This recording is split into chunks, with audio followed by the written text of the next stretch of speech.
Punjabi radio USA ਸੁਣ ਰਹੇ ਸਾਰੇ ਹੀ ਮਾਣਯੋਗ ਅਤੇ ਸਤਿਕਾਰਤ ਸਰੋਤਿਆਂ ਨੂੰ ਪੰਜਾਬੀ ਰੇਡੀਓ USA ਦੀ ਟੀਮ ਅਤੇ ਮੇਰੇ ਰਾਜਕਨਵੀਰ ਸਿੰਘ ਵੱਲੋਂ ਤੁਹਾਨੂੰ ਸਾਰਿਆਂ ਨੂੰ ਹੀ ਬਹੁਤ ਪਿਆਰ ਸਤਿਕਾਰ ਸਹਿਤ ਦੋਨੋਂ ਹੱਥ ਜੋੜ ਕੇ ਨਿੱਘੀ ਜਿਹੀ ਸਤਿ ਸ੍ਰੀ ਅਕਾਲ ਸਭ ਨੂੰ ਜੀਆਂ ਨੂੰ ਆਖਦੇ ਹਾਂ। ਸੋ ਤੇ ਪ੍ਰੋਗਰਾਮ ਅੱਜ ਦੀ ਸਵੇਰ ਖਬਰ ਤੇ ਨਜ਼ਰ ਦੇ ਵਿੱਚ ਆਪ ਸਭ ਦਾ ਅਸੀਂ ਨਿੱਘਾ ਸਵਾਗਤ ਕਰਦੇ ਹਾਂ।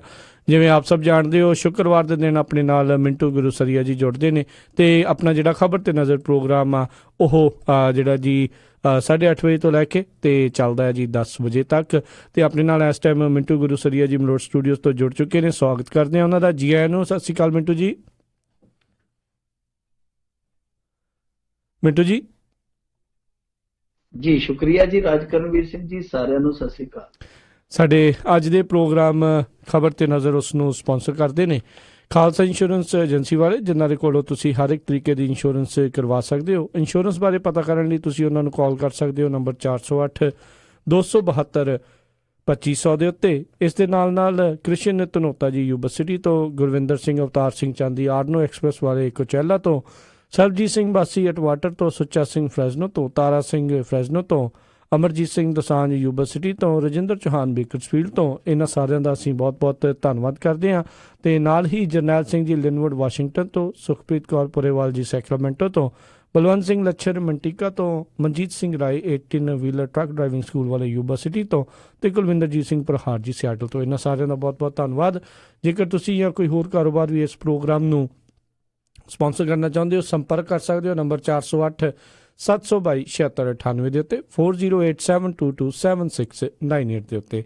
ਅਤੇ ਆਪਣੇ ਸਰੋਤਿਆਂ ਨੂੰ ਪ੍ਰੋਗਰਾਮ ਸ਼ੁਰੂ ਕਰਨ ਤੋਂ ਪਹਿਲਾਂ ਮੈਂ ਇੱਕ ਵਾਰੀ ਫੇਰ ਦੱਸਦਾ ਜਾਵਾਂ ਵੀ ਅੱਜ ਜਿੱਦਾਂ ਤੁਹਾਨੂੰ ਪਤਾ ਹੈ ਵੀ ਸਾਰਿਆਂ ਨੂੰ ਬਹੁਤ ਬੇਸਬਰੀ ਦੇ ਨਾਲ ਇੰਤਜ਼ਾਰ ਆ ਨਤੀਜਿਆਂ ਦਾ ਵੀ। ਅੱਜ ਕੁਛ ਨਾ ਕੁਛ ਬਣ ਹੀ ਜਾਣਾ ਆ ਅਤੇ ਤੁਹਾਡੇ ਨਾਲ ਅਸੀਂ ਜਿਹੜਾ ਜੀ ਪੰਜਾਬੀ ਰੇਡੀਓ USA ਤੋਂ ਜੁੜੇ ਰਹਿਣਾ ਆ।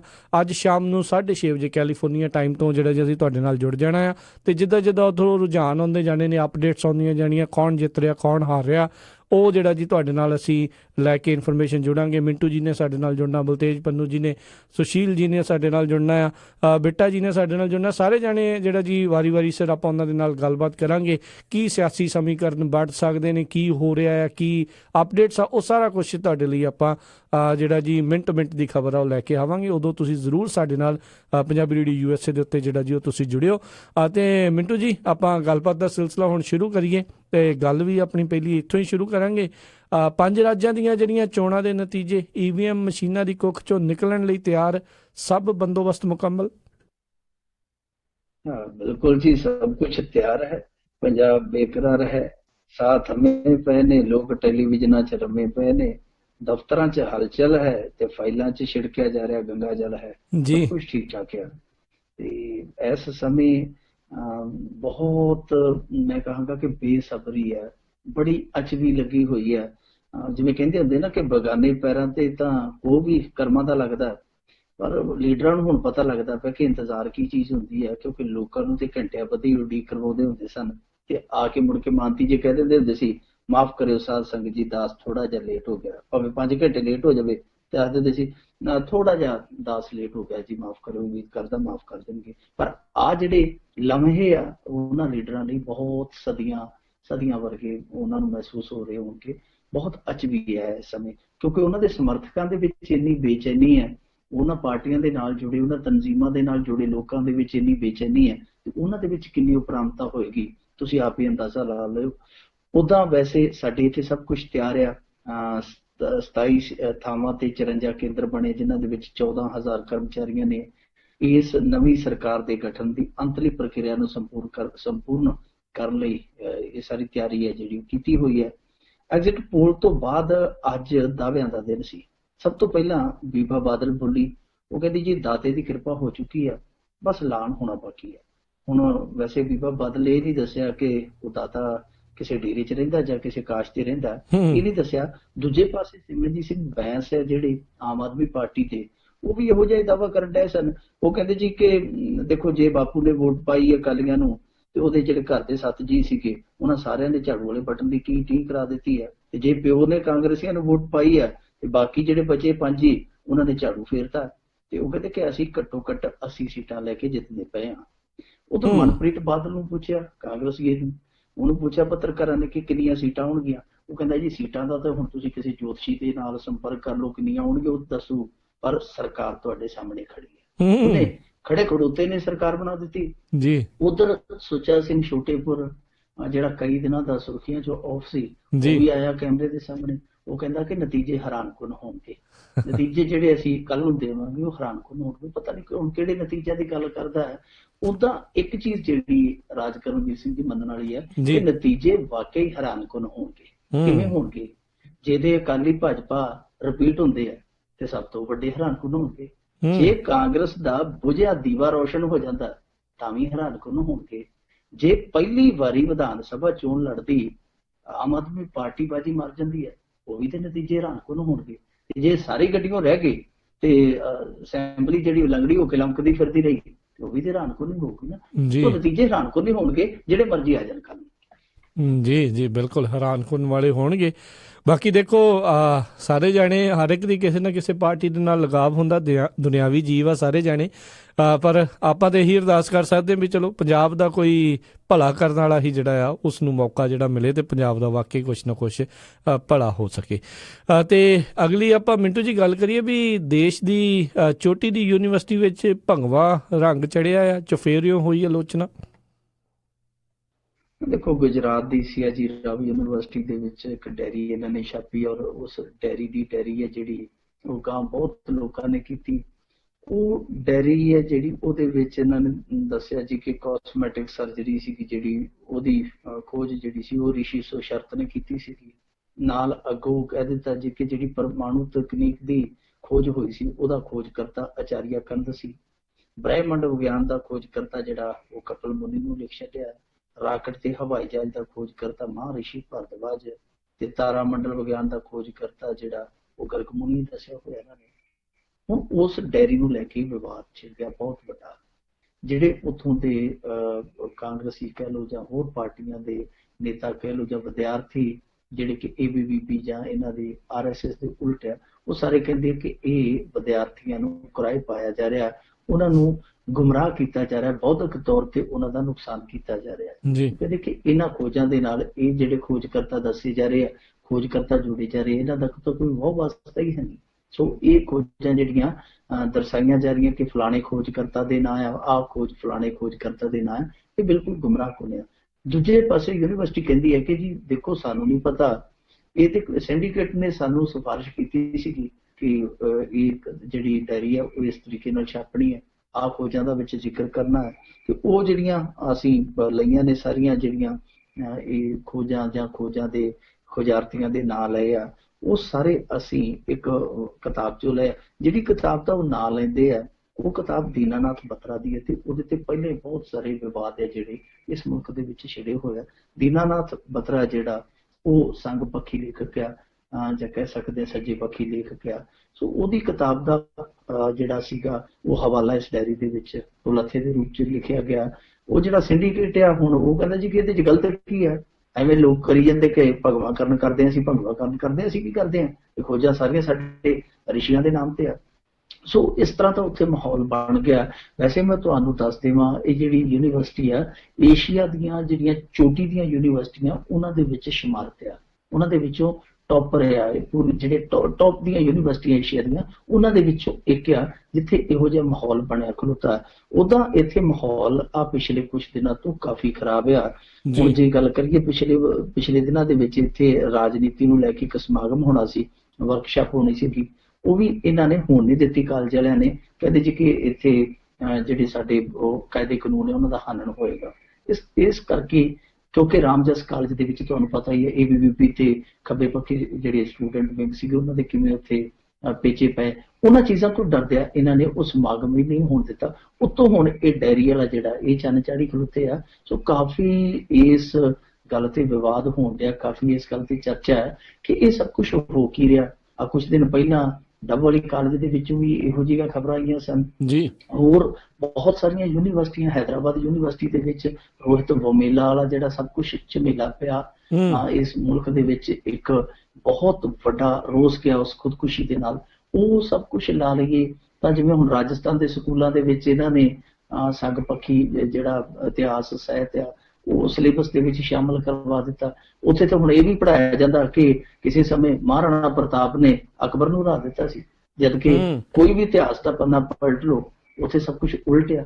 ਸੋ ਉੱਥੇ ਹੁਣ ਜਦੋਂ ਉਹ ਜਿਵੇਂ ਕਹਿੰਦੇ ਹੁੰਦੇ ਨਾ ਕਿ ਜਦੋਂ ਤੁਸੀਂ ਕੱਖ ਨਾ ਕਰ ਸਕਦੇ ਹੋ ਤੇ ਉਦੋਂ ਤੁਸੀਂ ਮਨ ਘੜਤ ਕਰ ਦਿਓ, ਤਾਂ ਫਿਰ ਤੁਸੀਂ ਮਨੌਤ ਕੋਈ ਬਣਾ ਦਿਓ। ਇਹ ਹੁਣ ਮਨੌਤਾਂ ਵਾਲਾ ਕੰਮ ਕੀਤਾ ਜਾਂਦਾ ਪਿਆ। ਜੇ ਉਂਝ ਆਪਾਂ ਜੇ ਗੱਲ ਕਰੀਏ, ਇਹ ਕੋਈ ਇਤਿਹਾਸ ਕੋਈ ਬਹੁਤਾ ਲੰਮਾ ਚੌੜਾ ਤੇ ਜੀ ਸਾਹਿਬ ਦੀ ਗੱਲ ਕਰੀਏ ਇਹਨਾਂ ਦਾ, ਰਾਜ ਕਰਮਵੀਰ ਸਿੰਘ ਜੀ ਜੀ ਜੀ ਆਸਾਨੀ ਦੇ ਨਾਲ ਸਾਨੂੰ ਸਮਝ ਦੇ ਵਿੱਚ ਆ ਜਾਂਦਾ ਹੈ ਕਿ ਹੂੰ ਦੇਖੋ ਜਿਹੜੀ ਨਿਊਕਲੀਅਰ ਤਕਨੀਕ ਦੀ ਖੋਜ ਕੀਤੀ ਸੀ ਉਹ ਐਨਰੀਕੋ ਫੈਰਮੀ ਨੇ ਕੀਤੀ। ਬ੍ਰਹਿਮੰਡ ਵਿਗਿਆਨ ਦੀ ਜਿਹੜੀ ਖੋਜ ਸੀ ਉਹ ਕਾਪਰਨਿਕਸ ਨੇ ਕੀਤੀ। ਤਾਰਾ ਮੰਡਲ ਦੀ ਖੋਜ ਵੀ ਉਸੇ ਦੇ ਨਾਂ ਹੀ ਹੈ। ਜੀ ਫਰੈਂਕ ਵਿਟਲ ਨੇ ਜੈਟ ਜਹਾਜ਼ ਦਾ ਇੰਜਨ ਬਣਾਇਆ ਸੀਗਾ। ਕਿ ਜਹਾਜ਼ ਵਾਈਟ ਭਰਾ ਸੀਗੇ ਜਿਹੜੇ ਜੀ ਵਾਈਟ ਬ੍ਰਦਰਸ ਜਿਹਨਾਂ ਨੂੰ ਕਹਿੰਦੇ ਆ, ਉਹਨਾਂ ਨੇ ਉਡਾਇਆ। ਸਾਰੀ ਤਕਨੀਕ ਉਹਨਾਂ ਦੀ ਸੀ, ਪਰ ਇਹਨਾਂ ਨੂੰ ਹੁਣ ਜੋੜਿਆ ਜਾ ਰਿਹਾ ਸਦੀਆਂ ਪਹਿਲਾਂ ਰਿਸ਼ੀਆਂ ਨਾਲ। ਹਾਂ, ਉਹ ਰਿਸ਼ੀ ਵੀ ਹੋ ਸਕਦਾ ਹੈ ਕਿ ਬਹੁਤ ਜ਼ਿਆਦਾ ਗਿਆਨ ਰੱਖਦੇ ਹੋਣ, ਇਲਮ ਰੱਖਦੇ ਹੋਣ, ਪਰ ਪ੍ਰੈਕਟੀਕਲੀ ਜਿਨ੍ਹਾਂ ਲੋਕਾਂ ਨੇ ਖੋਜ ਕਰਕੇ ਉਸ ਖੋਜ ਨੂੰ ਕਾਮਯਾਬ ਬਣਾਇਆ, ਦੇਣ ਦਿੱਤੀ, ਔਰ ਉਸ ਦੇਣ ਨੇ ਅੱਗੇ ਸਾਡੇ ਸਮਾਜ ਦਾ ਸਾਡੀ ਮਨੁੱਖਤਾ ਦਾ ਵਿਕਾਸ ਕੀਤਾ। ਸੋ ਇਸ ਚੀਜ਼ ਨੂੰ ਪਲਟ ਕੇ ਸਿਰਫ ਤੇ ਸਿਰਫ ਰਿਸ਼ੀਆਂ ਦੇ ਨਾਲ ਜੋੜ ਦੇਣਾ।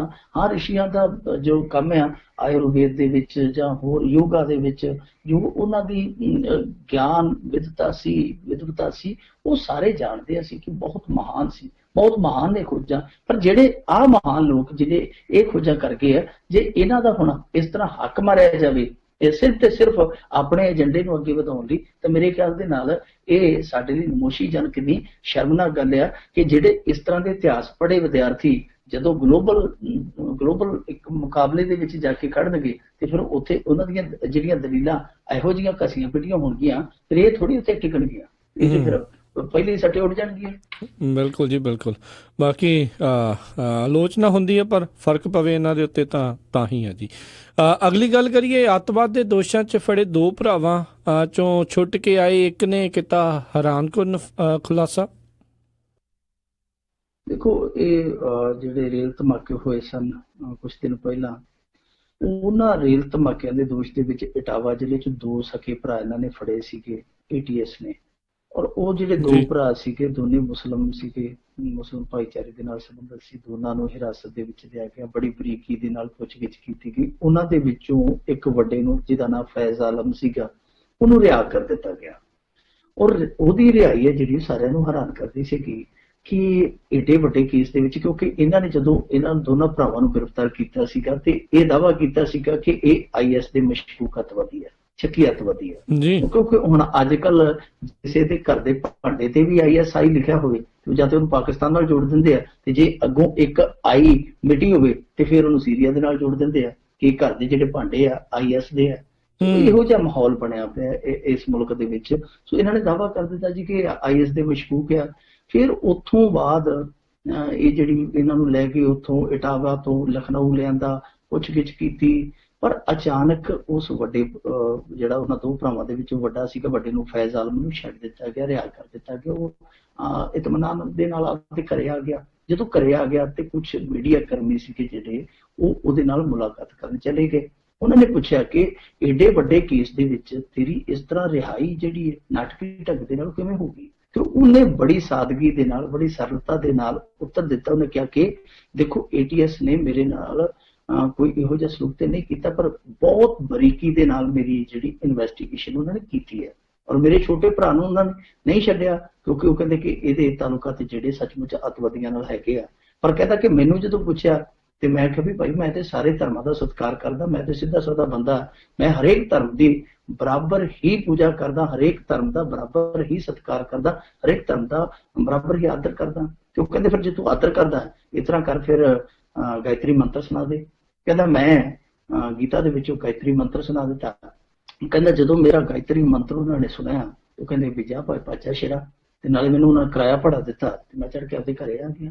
ਹੁਣ ਸਾਰੇ ਹੈਰਾਨ ਆ ਕਿ ਇਹ ਕਿਹੜਾ ਪੈਮਾਨਾ ਹੋਇਆ ਇਨਵੈਸਟੀਗੇਸ਼ਨ ਦਾ।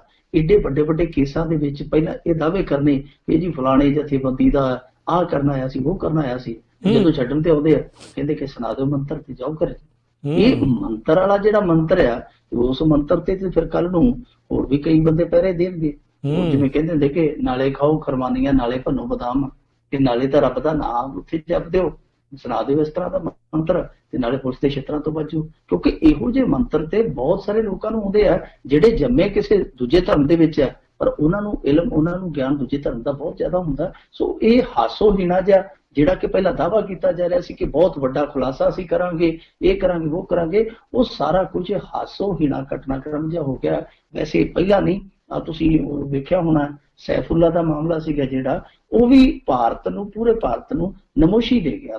ਜੀ ਜੀ ਜੀ ਜੀ। ਅਗਲੀ ਆਪਾਂ ਗੱਲ ਕਰੀਏ ਵੀ ਸੁਖਬੀਰ ਬਾਦਲ ਤੇ ਬਿਕਰਮਜੀਤ ਮਜੀਠੀਆ ਪਹੁੰਚੇ ਡੇਰਾ ਰੂਮੀ, ਜਿੱਤ ਲਈ ਅਰਦਾਸਾਂ। ਦੇਖੋ ਕਹਿੰਦੇ ਹੁੰਦੇ ਆ ਨਾ ਕਿ ਕਰਮਾ ਮਾਰੇ ਗਰਦਸ਼ ਹੋਣ ਸਿਤਾਰੇ, ਤਾਂ ਫਿਰ ਚੱਲ ਮਿੱਤਰਾ ਚੱਲ ਖਲਕ ਦੁਆਰੇ। ਫਿਰ ਜਦੋਂ ਚਾਰੇ ਪਾਸੇ ਕੁਛ ਨਹੀਂ ਔੜਦਾ ਬੰਦੇ ਨੂੰ, ਤੇ ਫਿਰ ਉਹ ਰੱਬ ਦੀ ਸ਼ਰਨ ਦੇ ਵਿੱਚ ਚਲੇ ਜਾਂਦਾ। ਮਾੜੀ ਗੱਲ ਨਹੀਂ ਹੈ, ਅਕਾਦਤ ਹੈ ਕਿਸੇ ਦੀ, ਕਿਸੇ ਦਾ ਕੀਤਾ ਤੇ ਉਹਨੂੰ ਜਾਣਾ ਚਾਹੀਦਾ, ਆਸਥਾ ਦੇ ਮੁਤਾਬਕ ਕਰਨਾ ਚਾਹੀਦਾ। ਇਹ ਇਹਨਾਂ ਨੇ ਡੇਰਾ ਰੂਮੀ ਦੇ ਵਿੱਚ ਅਖੰਡ ਪਾਠ ਕਰਵਾਇਆ ਹੋਇਆ, ਸ਼ੁਰੂ ਕੀਤਾ ਹੋਇਆ। ਇਹ ਮੇਰੇ ਖਿਆਲ ਦੇ ਨਾਲ ਜਿਹੜਾ ਅਖੰਡ ਪਾਠ ਪਰਸੋਂ ਤੋਂ ਸ਼ੁਰੂ ਹੋਇਆ, ਔਰ ਇਹਦਾ ਹੋ ਗਿਆ ਇਹਨਾਂ ਨੇ, ਮੈਨੂੰ ਲੱਗਦਾ ਕਿ 11 ਨੂੰ ਪਾਉਣਾ ਸ਼ਾਇਦ, ਜਾਂ ਕੱਲ ਹੋਇਆ ਹੈ ਆਰੰਭ। ਪਰ ਇਹ ਕੱਲ ਉੱਥੇ ਪਹੁੰਚਿਆ ਡੇਰਾ ਰੂਮੀ ਦੇ ਵਿੱਚ, ਤੇ ਜਦੋਂ ਪਹੁੰਚਿਆ ਜਿਹੜਾ ਉੱਥੋਂ ਦਾ ਗੱਦੀ ਨਸ਼ੀਨ ਹੈ ਬਾਬਾ ਸੁਖਦੇਵ ਸਿੰਘ, ਦੱਸਦੇ ਹੋ ਬਾਬਾ ਇਹਨਾਂ ਨੂੰ ਤੱਤਾ ਪੈ ਗਿਆ, ਤੱਤਾ ਹੋ ਕੇ, ਔਰ ਤੱਤਾ ਕਾਲਾ ਐਸਾ ਪਿਆ, ਉਹਨੇ ਚੰਗੀਆਂ ਇਹਨਾਂ ਨੂੰ ਖਰੀਆਂ ਖਰੀਆਂ ਸੁਣਾਈਆਂ, ਚੰਗੀਆਂ ਚੁੰਡੀਆਂ ਚੰਦੀਆਂ ਸੁਣਾਈਆਂ, ਔਰ ਸੁਣਾਈਆਂ ਇਸ ਮੁੱਦੇ ਤੇ ਕਿ ਤੁਸੀਂ ਡੇਰਾ ਸਮਰਥਨ ਦਾ ਜਿਹੜਾ ਕੰਮ ਕੀਤਾ, ਇਹ ਤੁਹਾਨੂੰ ਕੰਮ ਪੁੱਠਾ ਪਿਆ। ਹੁਣ ਜਿਹਦੇ ਤੋਂ ਅਰਦਾਸ ਕਰਵਾਉਣ ਜਾ ਰਹੇ ਆ, ਉਹ ਤੇ ਪਹਿਲਾਂ ਹੀ ਕਹਿਣ ਡਿਆ ਕਿ ਕੰਮ ਤੁਹਾਨੂੰ ਪੁੱਠਾ ਪਿਆ। ਹੁਣ ਅਰਦਾਸ ਦੇ ਵਿੱਚ ਕੰਮ ਕੋਈ ਸਿੱਧਾ ਕਿਵੇਂ ਨਿਕਲਦਾ, ਇਹ ਤੇ ਸਮਾਂ ਦੱਸੂਗਾ। ਉਂਝ ਵੈਸੇ ਮੇਰੇ ਖਿਆਲ ਦੇ ਨਾਲ ਐਤਕੀ ਇਸ ਸਾਲੇ ਭਣਵਈਏ ਨੇ ਉਹਨੇ ਲੋਕਾਂ ਦੇ ਘਰ ਨਹੀਂ ਗਏ ਹੋਣੇ ਜਿੰਨੇ ਐਤਕੀ ਇਹਨਾਂ ਨੇ ਡੇਰੇ ਗਾਲੇ ਆ। ਕਦੇ ਵਿਆਹ ਸਾਲਾ, ਕਦੇ ਇੱਧਰਲਾ, ਕਦੇ ਉੱਧਰਲਾ, ਸਾਰੇ ਪਾਸੇ ਟੱਕਰਾਂ ਮਾਰਦੇ ਫਿਰਦੇ ਆ। ਮੇਰੇ ਖਿਆਲ ਦੇ ਨਾਲ ਉਹ ਜਿਹੜਾ ਕਹਿੰਦੇ ਸੀ ਨਾ ਕਿ ਵਿਕਾਸ ਕੀਤਾ, ਅਸੀਂ ਵਿਕਾਸ ਕੀਤਾ, ਉਸ ਵਿਕਾਸ ਤੇ ਇੰਨਾ ਵਿਸ਼ਵਾਸ ਨਹੀਂ ਨਜ਼ਰ ਆਉਂਦਾ। ਜੇ ਉਸ ਵਿਕਾਸ ਤੇ ਇੰਨਾ ਵਿਸ਼ਵਾਸ ਨਜ਼ਰ ਆਉਂਦਾ ਤੇ ਫਿਰ ਮੇਰੇ ਖਿਆਲ ਦੇ ਨਾਲ ਇਹ ਨਹੀਂ ਸੀ ਹੁੰਦਾ ਕਿ ਜੀ ਰੱਬ ਹੀ ਬੇੜਾ ਪਾਰ ਲਊ, ਰੱਬ ਹੀ ਬੇੜਾ ਪਾਰ ਲਊ। ਬੀਬਾ ਵੀ ਇਹੋ ਕਹੀ ਜਾਂਦੀ ਹੈ, ਸੁਖਬੀਰ ਸਿੰਘ ਬਾਦਲ ਵੀ ਇਹੋ ਕਹੀ ਜਾਂਦਾ, ਤੇ ਪ੍ਰਕਾਸ਼ ਸਿੰਘ ਬਾਦਲ ਤੇ ਵਿਚਾਰਾ ਕੁਛ ਵੀ ਨਹੀਂ ਕਹੀ ਜਾਂਦਾ। ਇਹ ਕਹੀ ਜਾਂਦੇ ਜੀ ਰੱਬ ਸਾਡਾ ਬੇੜਾ ਪਾਰ ਲਊ, ਰੱਬ ਸਾਡਾ ਬੇੜਾ ਪਾਰ ਲਊ। ਹੁਣ ਵਿਕਾਸ ਦੀ ਤਾਂ ਕਿਤੇ ਗੱਲ ਹੀ ਨਹੀਂ ਹੁੰਦੀ। ਪਰ ਉਂਝ ਮੈਂ ਸੋਚਦਾ ਸੀਗਾ ਕਿ ਦੇਖੋ ਕੈਪਟਨ ਅਮਰਿੰਦਰ ਸਿੰਘ ਆ, ਉਹ ਅੱਡ ਸੁਖਣਾ ਸੁਖੀ ਫਿਰਦਾ, ਤੇ ਕਈ ਥਾਈਂ ਉਹ ਦੇਖ ਚੜਾ ਵੀ ਹੈ, ਪਰਚੀਆਂ ਵੀ ਉਹਦੇ ਸਪੋਰਟਰਾਂ ਨੇ ਸੋਸ਼ਲ ਮੀਡੀਆ ਤੇ ਪਾਈਆਂ ਹੋਈਆਂ। ਦੂਜੇ ਪਾਸੇ ਆਮ ਆਦਮੀ ਪਾਰਟੀ ਵਾਲੇ ਵੀ ਇੱਧਰ ਉੱਧਰ ਤੁਰੇ ਫਿਰਦੇ ਧਾਰਮਿਕ ਸਥਾਨਾਂ ਤੇ। ਅੱਜ ਦਰਬਾਰ ਸਾਹਿਬ ਦੇ ਵਿੱਚ ਤੇ ਸਾਰਾ ਦਿਨ ਨੇਤਾਵਾਂ ਦਾ ਉੱਥੇ ਜਮਾਵੜਾ ਲੱਗਿਆ ਰਿਹਾ, ਤੇ ਇਹ ਜੋ ਸਾਰੀਆਂ ਇੱਕੋ ਵੇਰੇ ਇੱਕੋ ਦਰਬਾਰ ਦੇ ਵਿੱਚ ਸੁਖਣਾ ਸੁਖੀਆਂ ਜਾ ਰਹੀਆਂ। ਮੈਂ ਸੋਚਦਾ ਕਿ ਸੱਚੇ ਪਾਤਸ਼ਾਹ ਵੀ ਦੁਬਦਾ ਦਾ ਸ਼ਿਕਾਰ ਹੋ ਜਾਊਗਾ। ਉਹ ਠੀਕ ਉਸੇ ਤਰ੍ਹਾਂ ਹੀ ਜਿਵੇਂ ਇੱਕ ਵਾਰੀ ਦੱਸਦੇ ਆ ਕਿ ਤਰਨਤਾਰਨ ਦੇ ਵਿੱਚ 3 ਉਮੀਦਵਾਰ ਸਨ, ਇੱਕ ਤੇ ਲਾਲਪੁਰਾ ਸਾਹਿਬ, ਇੱਕ ਡਾਲੇ ਕੇ ਸਾਹਿਬ, ਇੱਕ ਬਹਿਲ ਸਾਹਿਬ, ਤਿੰਨੇ ਉਮੀਦਵਾਰ ਸਨ ਤੇ ਤਿੰਨਾਂ ਦੇ ਦਫ਼ਤਰ ਇੱਕੋ ਸੜਕ ਤੇ ਲਾਗੋ ਲਾਗੀ ਸੀਗੇ। ਤਿੰਨਾਂ ਦੇ ਲਾਗੇ ਇੱਕ ਗੁਰਦੁਆਰਾ ਸੀ, ਤੇ ਤਿੰਨਾਂ ਨੇ ਆਪਣੇ ਆਪਣੇ ਦਫ਼ਤਰ ਦੇ ਵਿੱਚ ਗੁਰੂ ਸਾਹਿਬ ਦੇ ਚਰਨ ਪਵਾਏ ਲਿਆ ਕੇ, ਤੇ ਤਿੰਨਾਂ ਨੇ ਅਰਦਾਸ ਕਰਵਾਈ। ਤਿੰਨਾਂ ਦੀ ਅਰਦਾਸ ਕਰਨ ਵਾਲਾ ਇੱਕੋ ਹੀ ਗ੍ਰੰਥੀ ਸਿੰਘ ਸੀ, ਤੇ ਤਿੰਨਾਂ ਦੀ ਅਰਦਾਸ ਇੱਕੋ ਹੀ ਸੀ। ਸਿਰਫ ਤੇ ਸਿਰਫ ਜਿੱਥੇ ਜਾ ਕੇ ਨਾਂ ਆਉਂਦਾ ਸੀ ਗ੍ਰੰਥੀ ਸਿੰਘ, ਉੱਥੇ ਨਾਂ ਬਦਲ ਦਿੰਦਾ ਸੀ, ਉੱਥੋਂ ਅਰਦਾਸ ਕਰਕੇ ਦੂਜੇ ਪਾਸੇ ਹੋ ਜਾਂਦਾ ਸੀ। ਇਹ ਸੱਚੇ ਪਾਤਸ਼ਾਹ ਫਲਾਣਾ ਸਿੰਘ ਨੂੰ ਜਿੱਤ ਦੇਈ, ਫਲਾਣੇ ਸਿੰਘ ਨੂੰ ਫਤਿਹ ਕਰਵਾਈ। ਸੋ ਉਹ ਸਾਰਾ ਕੁਛ ਹੈ ਕਿ ਦੇਖੋ ਤਿੰਨਾਂ ਨੂੰ ਤੇ ਹੁਣ ਸੱਚੇ ਪਾਤਸ਼ਾਹ ਜਿਤਾ ਨਹੀਂ ਸੀ ਸਕਦਾ, ਜਿਤਨਾ ਤੇ ਇੱਥੇ ਇੱਕ ਨਹੀਂ ਸੀਗਾ। ਉਹੀ ਕੁਛ ਹੈ ਕਿ ਹੁਣ ਸਾਰੇ ਹੀ ਅਰਦਾਸਾਂ ਤੇ ਕਰੀ ਜਾਂਦੇ ਆ। ਅਰਦਾਸ ਅਰਜ਼ ਜਿਹੜੀ ਹੈ ਉਹ ਸੱਚੇ ਪਾਤਸ਼ਾਹ ਕਿਹਦੀ ਮਨਜ਼ੂਰ ਕਰਦਾ ਉਹ ਸਮਾਂ ਦੱਸੇਗਾ। ਪਰ ਸੁਖਬੀਰ ਸਿੰਘ ਬਾਦਲ ਹੋਰਾਂ ਦੇ ਜਿਹੜੇ ਇਹ ਧਾਰਮਿਕ ਅਕੀਦੇ ਆ ਉਹ ਅੱਜ ਕੱਲ੍ਹ ਵੈਸੇ ਕਾਫੀ ਚਰਚਾ ਦੇ ਵਿੱਚ ਹੈ। ਜੀ ਜੀ ਬਿਲਕੁਲ। ਅਤੇ ਇਸ ਤੋਂ ਵੱਲੋਂ ਅਗਲੀ ਖਬਰ ਦੇ ਵੱਲ ਨੂੰ ਜਿਹੜਾ ਜੀ ਵਧੀਆ ਤੇ ਸਰੋਤਿਆਂ ਨੂੰ ਇੱਕ ਵਾਰੀ ਫਿਰ ਦੱਸ ਦਈਏ ਵੀ ਅੱਜ ਸ਼ਾਮ ਨੂੰ 6:30 ਵਜੇ ਕੈਲੀਫੋਰਨੀਆ ਟਾਈਮ ਦੇ ਮੁਤਾਬਕ ਪੰਜਾਬੀ ਰੇਡੀਓ USA ਦੇ ਉੱਤੋਂ ਤੁਸੀਂ ਲਾਈਵ ਪ੍ਰਸਾਰਣ ਸੁਣੋਗੇ ਜਿਹੜੀਆਂ ਇਲੈਕਸ਼ਨ ਰਿਜ਼ਲਟਸ ਦਾ, ਚੋਣਾਂ ਦੇ ਨਤੀਜਿਆਂ ਦਾ ਜਿਹੜਾ ਸਿੱਧਾ ਪ੍ਰਸਾਰਣ ਤੁਸੀਂ ਪੰਜਾਬੀ ਰੇਡੀਓ USA ਤੋਂ ਸੁਣੋਗੇ। ਐਪ ਨੂੰ ਡਾਊਨਲੋਡ ਕਰ ਸਕਦੇ ਹੋ। ਫੋਨ ਨੰਬਰਸ ਸਾਡੇ ਹੈਗੇ ਨੇ ਵੱਖ-ਵੱਖ ਸੁਣਨ ਦੇ ਲਈ। T-Mobile ਦੇ ਲਈ ਵੱਖ ਨੰਬਰ ਹੈਗੇ ਨੇ, ਮੈਟਰੋ PCS, ਬਾਕੀ AT&T ਵਰਾਈਜ਼ਨ ਉਸ ਦੇ ਲਈ, ਕੈਨੇਡਾ ਦੇ ਲਈ ਵੱਖ ਨੰਬਰ ਨੇ। ਜ਼ਰੂਰ ਤੁਸੀਂ ਸਾਨੂੰ ਸਟੂਡੀਓ 'ਚ ਕਾਲ ਕਰਕੇ 408 272 5200 'ਤੇ ਕਾਲ ਕਰਕੇ ਪੁੱਛ ਸਕਦੇ ਹੋ। ਬਾਕੀ ਐਪ ਜਿਹੜੀ ਜ਼ਰੂਰ ਵੱਧ ਤੋਂ ਵੱਧ ਡਾਊਨਲੋਡ ਕਰੋ, ਆਪ ਵੀ ਕਰੋ, ਬਾਕੀਆਂ ਨੂੰ ਵੀ ਕਰਾਓ। ਐਂਡਰੋਇਡ ਤੇ ਆਈਫੋਨ ਦੇ ਉੱਤੇ ਪੰਜਾਬੀ ਰੇਡੀਓ USA ਸਰਚ ਕਰਿਓ ਤੇ ਤੁਸੀਂ ਐਪ ਜਿਹੜੀ ਉਸ ਨੂੰ ਡਾਊਨਲੋਡ ਕਰ ਸਕਦੇ ਹੋ। ਸਾਡੇ AM ਸਟੇਸ਼ਨਸ ਦੇ ਉੱਤੇ ਜਿਹੜਾ ਜੀ ਤੁਸੀਂ ਪੰਜਾਬੀ ਰੇਡੀਓ USA ਨੂੰ ਜਿਹੜਾ ਸੁਣ ਸਕਦੇ ਹੋ 1300 AM ਫਰੈਜ਼ਨੋ ਦੇ ਇਲਾਕੇ ਦੇ ਵਿੱਚ, 1450 AM ਯੂਬਾ ਸਿਟੀ ਦੇ ਵਿੱਚ, 1470 AM ਸੈਕਰਾਮੈਂਟੋ ਇਲਾਕੇ 'ਚ। ਸੋ ਕਿਸੇ ਵੀ ਤਰੀਕੇ ਦੀ ਹੋਰ ਜਾਣਕਾਰੀ ਲਈ ਤੁਸੀਂ ਸਟੂਡੀਓ 'ਚ ਕਾਲ ਕਰੋ 408 272 5200 ਦੇ ਉੱਤੇ। ਮਿੰਟੂ ਜੀ, ਹੁਣ ਆਪਾਂ ਇਸ ਤੋਂ ਅਗਲੀ ਖਬਰ ਜੇ ਉਸ ਦੇ ਬਾਅਦ ਵਧੀਏ। ਨਤੀਜੇ ਤੋਂ ਪਹਿਲਾਂ ਹੀ ਕੁਝ ਅਫਸਰਾਂ ਨੇ ਪੰਜਾਬ 'ਚੋਂ ਉਡਾਰੀ ਭਰਨ ਦਾ ਕੀਤਾ ਹੋਇਆ ਹੈ ਬੰਦੋਬਸਤ। ਕਹਿੰਦੇ ਨਹੀਂ ਹੁੰਦੇ ਕਿ ਜਦੋਂ ਭੀੜ ਪੈ ਜੇ ਛੱਡ ਕੇ ਮਟਰ ਪਨੀਰ ਨਿਕਲ ਜਾ ਪਤਲੀ ਗਲੀ। ਸੋ ਇਹ ਪਤਲੀ ਗਲੀ ਨਿਕਲਣ ਦਾ ਵੀ ਇੱਕ ਰਸਤਾ ਹੁੰਦਾ ਹੈ ਆਪਣਾ। ਔਰ ਇਹ ਜਿਹੜੇ ਅਫਸਰ ਇਹ ਖਾਸ ਤੌਰ ਤੇ ਪਤਲੀ ਗਲੀ ਵਾਲਾ ਆਪਸ਼ਨ ਰੱਖਦੇ ਆ ਆਪਦੇ ਕੋਲ ਕਿ ਜਦੋਂ ਵੀ ਭੀੜ ਪੈ ਜੇ ਤੇ ਮਟਰ ਪਨੀਰ ਛੱਡ ਕੇ ਉਸ ਪਤਲੀ ਗਲੀ ਹੋ ਜਾਓ। ਅਸਲ ਦੇ ਵਿੱਚ ਦੋ ਜਿਹੜੇ ਵੱਡੇ ਅਫਸਰ ਹੈ ਇਸ ਵੇਲੇ ਉਹ ਕੇਂਦਰੀ ਡੈਪੂਟੇਸ਼ਨ ਮੰਗੀ ਖਲੋਤੇ ਆ ਔਰ ਉਹਨਾਂ ਲਈ ਇਹ ਪ੍ਰਪੋਜ਼ਲ ਭੇਜ ਵੀ ਦਿੱਤਾ ਗਿਆ ਹੈ ਔਰ ਬੜਾ ਲੋਕ ਛਿਪ ਕੇ ਭੇਜਿਆ ਗਿਆ। ਹਾਲਾਂਕਿ ਮੀਡੀਆ ਦੇ ਵਿੱਚ ਲੀਕ ਹੋਇਆ। ਦੋ ਅਫਸਰ ਜਿਹੜੇ ਆ ਉਹ ਕਹਿ ਸਕਦੇ ਆ ਕਿ ਉਹਨਾਂ ਦੇ ਨਾਮ ਜਗ ਜਾ ਰਿਹਾ ਤੇ ਕੁਝ ਅਫਸਰ ਹੈ ਜਿਹੜੇ ਉਹ ਹਾਲੇ ਬੇਨਾਮ ਆ, ਹਾਲੇ ਉਹਨਾਂ ਦੀ ਜਿਹੜੀ ਪਛਾਣ ਹੈ ਉਹ ਨਹੀਂ ਹੋਈ, ਅਣਪਛਾਤੇ ਕਹਿ ਸਕਦੇ ਆ, ਜਿਨ੍ਹਾਂ ਨੇ ਕੇਂਦਰੀ ਡੈਪੂਟੇਸ਼ਨ ਮੰਗੀ ਹੈ ਔਰ ਇਹ ਸਿਫਾਰਿਸ਼ ਕੀਤੀ ਹੈ ਮੁੱਖ ਮੰਤਰੀ ਪ੍ਰਕਾਸ਼ ਸਿੰਘ ਬਾਦਲ ਨੇ ਪੱਤਰ ਲਿਖ ਕੇ। ਇਹਨਾਂ ਦੋਨਾਂ ਅਫਸਰਾਂ ਦੇ ਜਿਹੜੇ ਦੋ ਵੱਡੇ ਨਾਮ ਆ, ਇਹਨਾਂ ਦੇ ਵਿੱਚੋਂ ਇੱਕ ਨਾਮ ਹੈ ਸਰਵੇਸ਼ ਕੌਸ਼ਲ ਦਾ, ਜਿਹੜਾ ਕਿ ਇੱਥੋਂ ਦਾ ਮੁੱਖ ਸਕੱਤਰ ਆ ਸਰਕਾਰ ਦਾ 10 ਸਾਲ।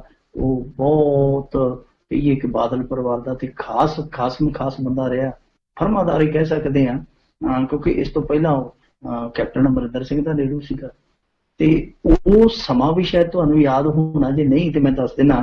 ਇੱਕ ਸਮਾਂ ਇਹੋ ਜਿਹਾ ਵੀ ਆਇਆ ਸੀਗਾ ਕਿ ਜਦੋਂ 2006-7 ਦੇ ਵਿੱਚ ਇਲੈਕਸ਼ਨ ਤੋਂ ਪਹਿਲਾਂ ਅਕਾਲੀਆਂ ਨੇ ਇੱਕ ਸਫ਼ੇ ਦਾ ਇਸ਼ਤਿਹਾਰ ਅਖਬਾਰਾਂ 'ਚ ਪ੍ਰਕਾਸ਼ਿਤ ਕੀਤਾ ਸੀਗਾ ਕਿ ਸਾਡੀ ਸਰਕਾਰ ਆ ਲੈਣ ਦਿਓ, ਆ ਚੁਣ ਕੇ ਬੰਦੇ ਅਸੀਂ ਹੈ ਨਾ ਜਿਹੜੇ ਨਿਸ਼ਾਨੇ ਤੇ ਲੈਣੇ ਆ।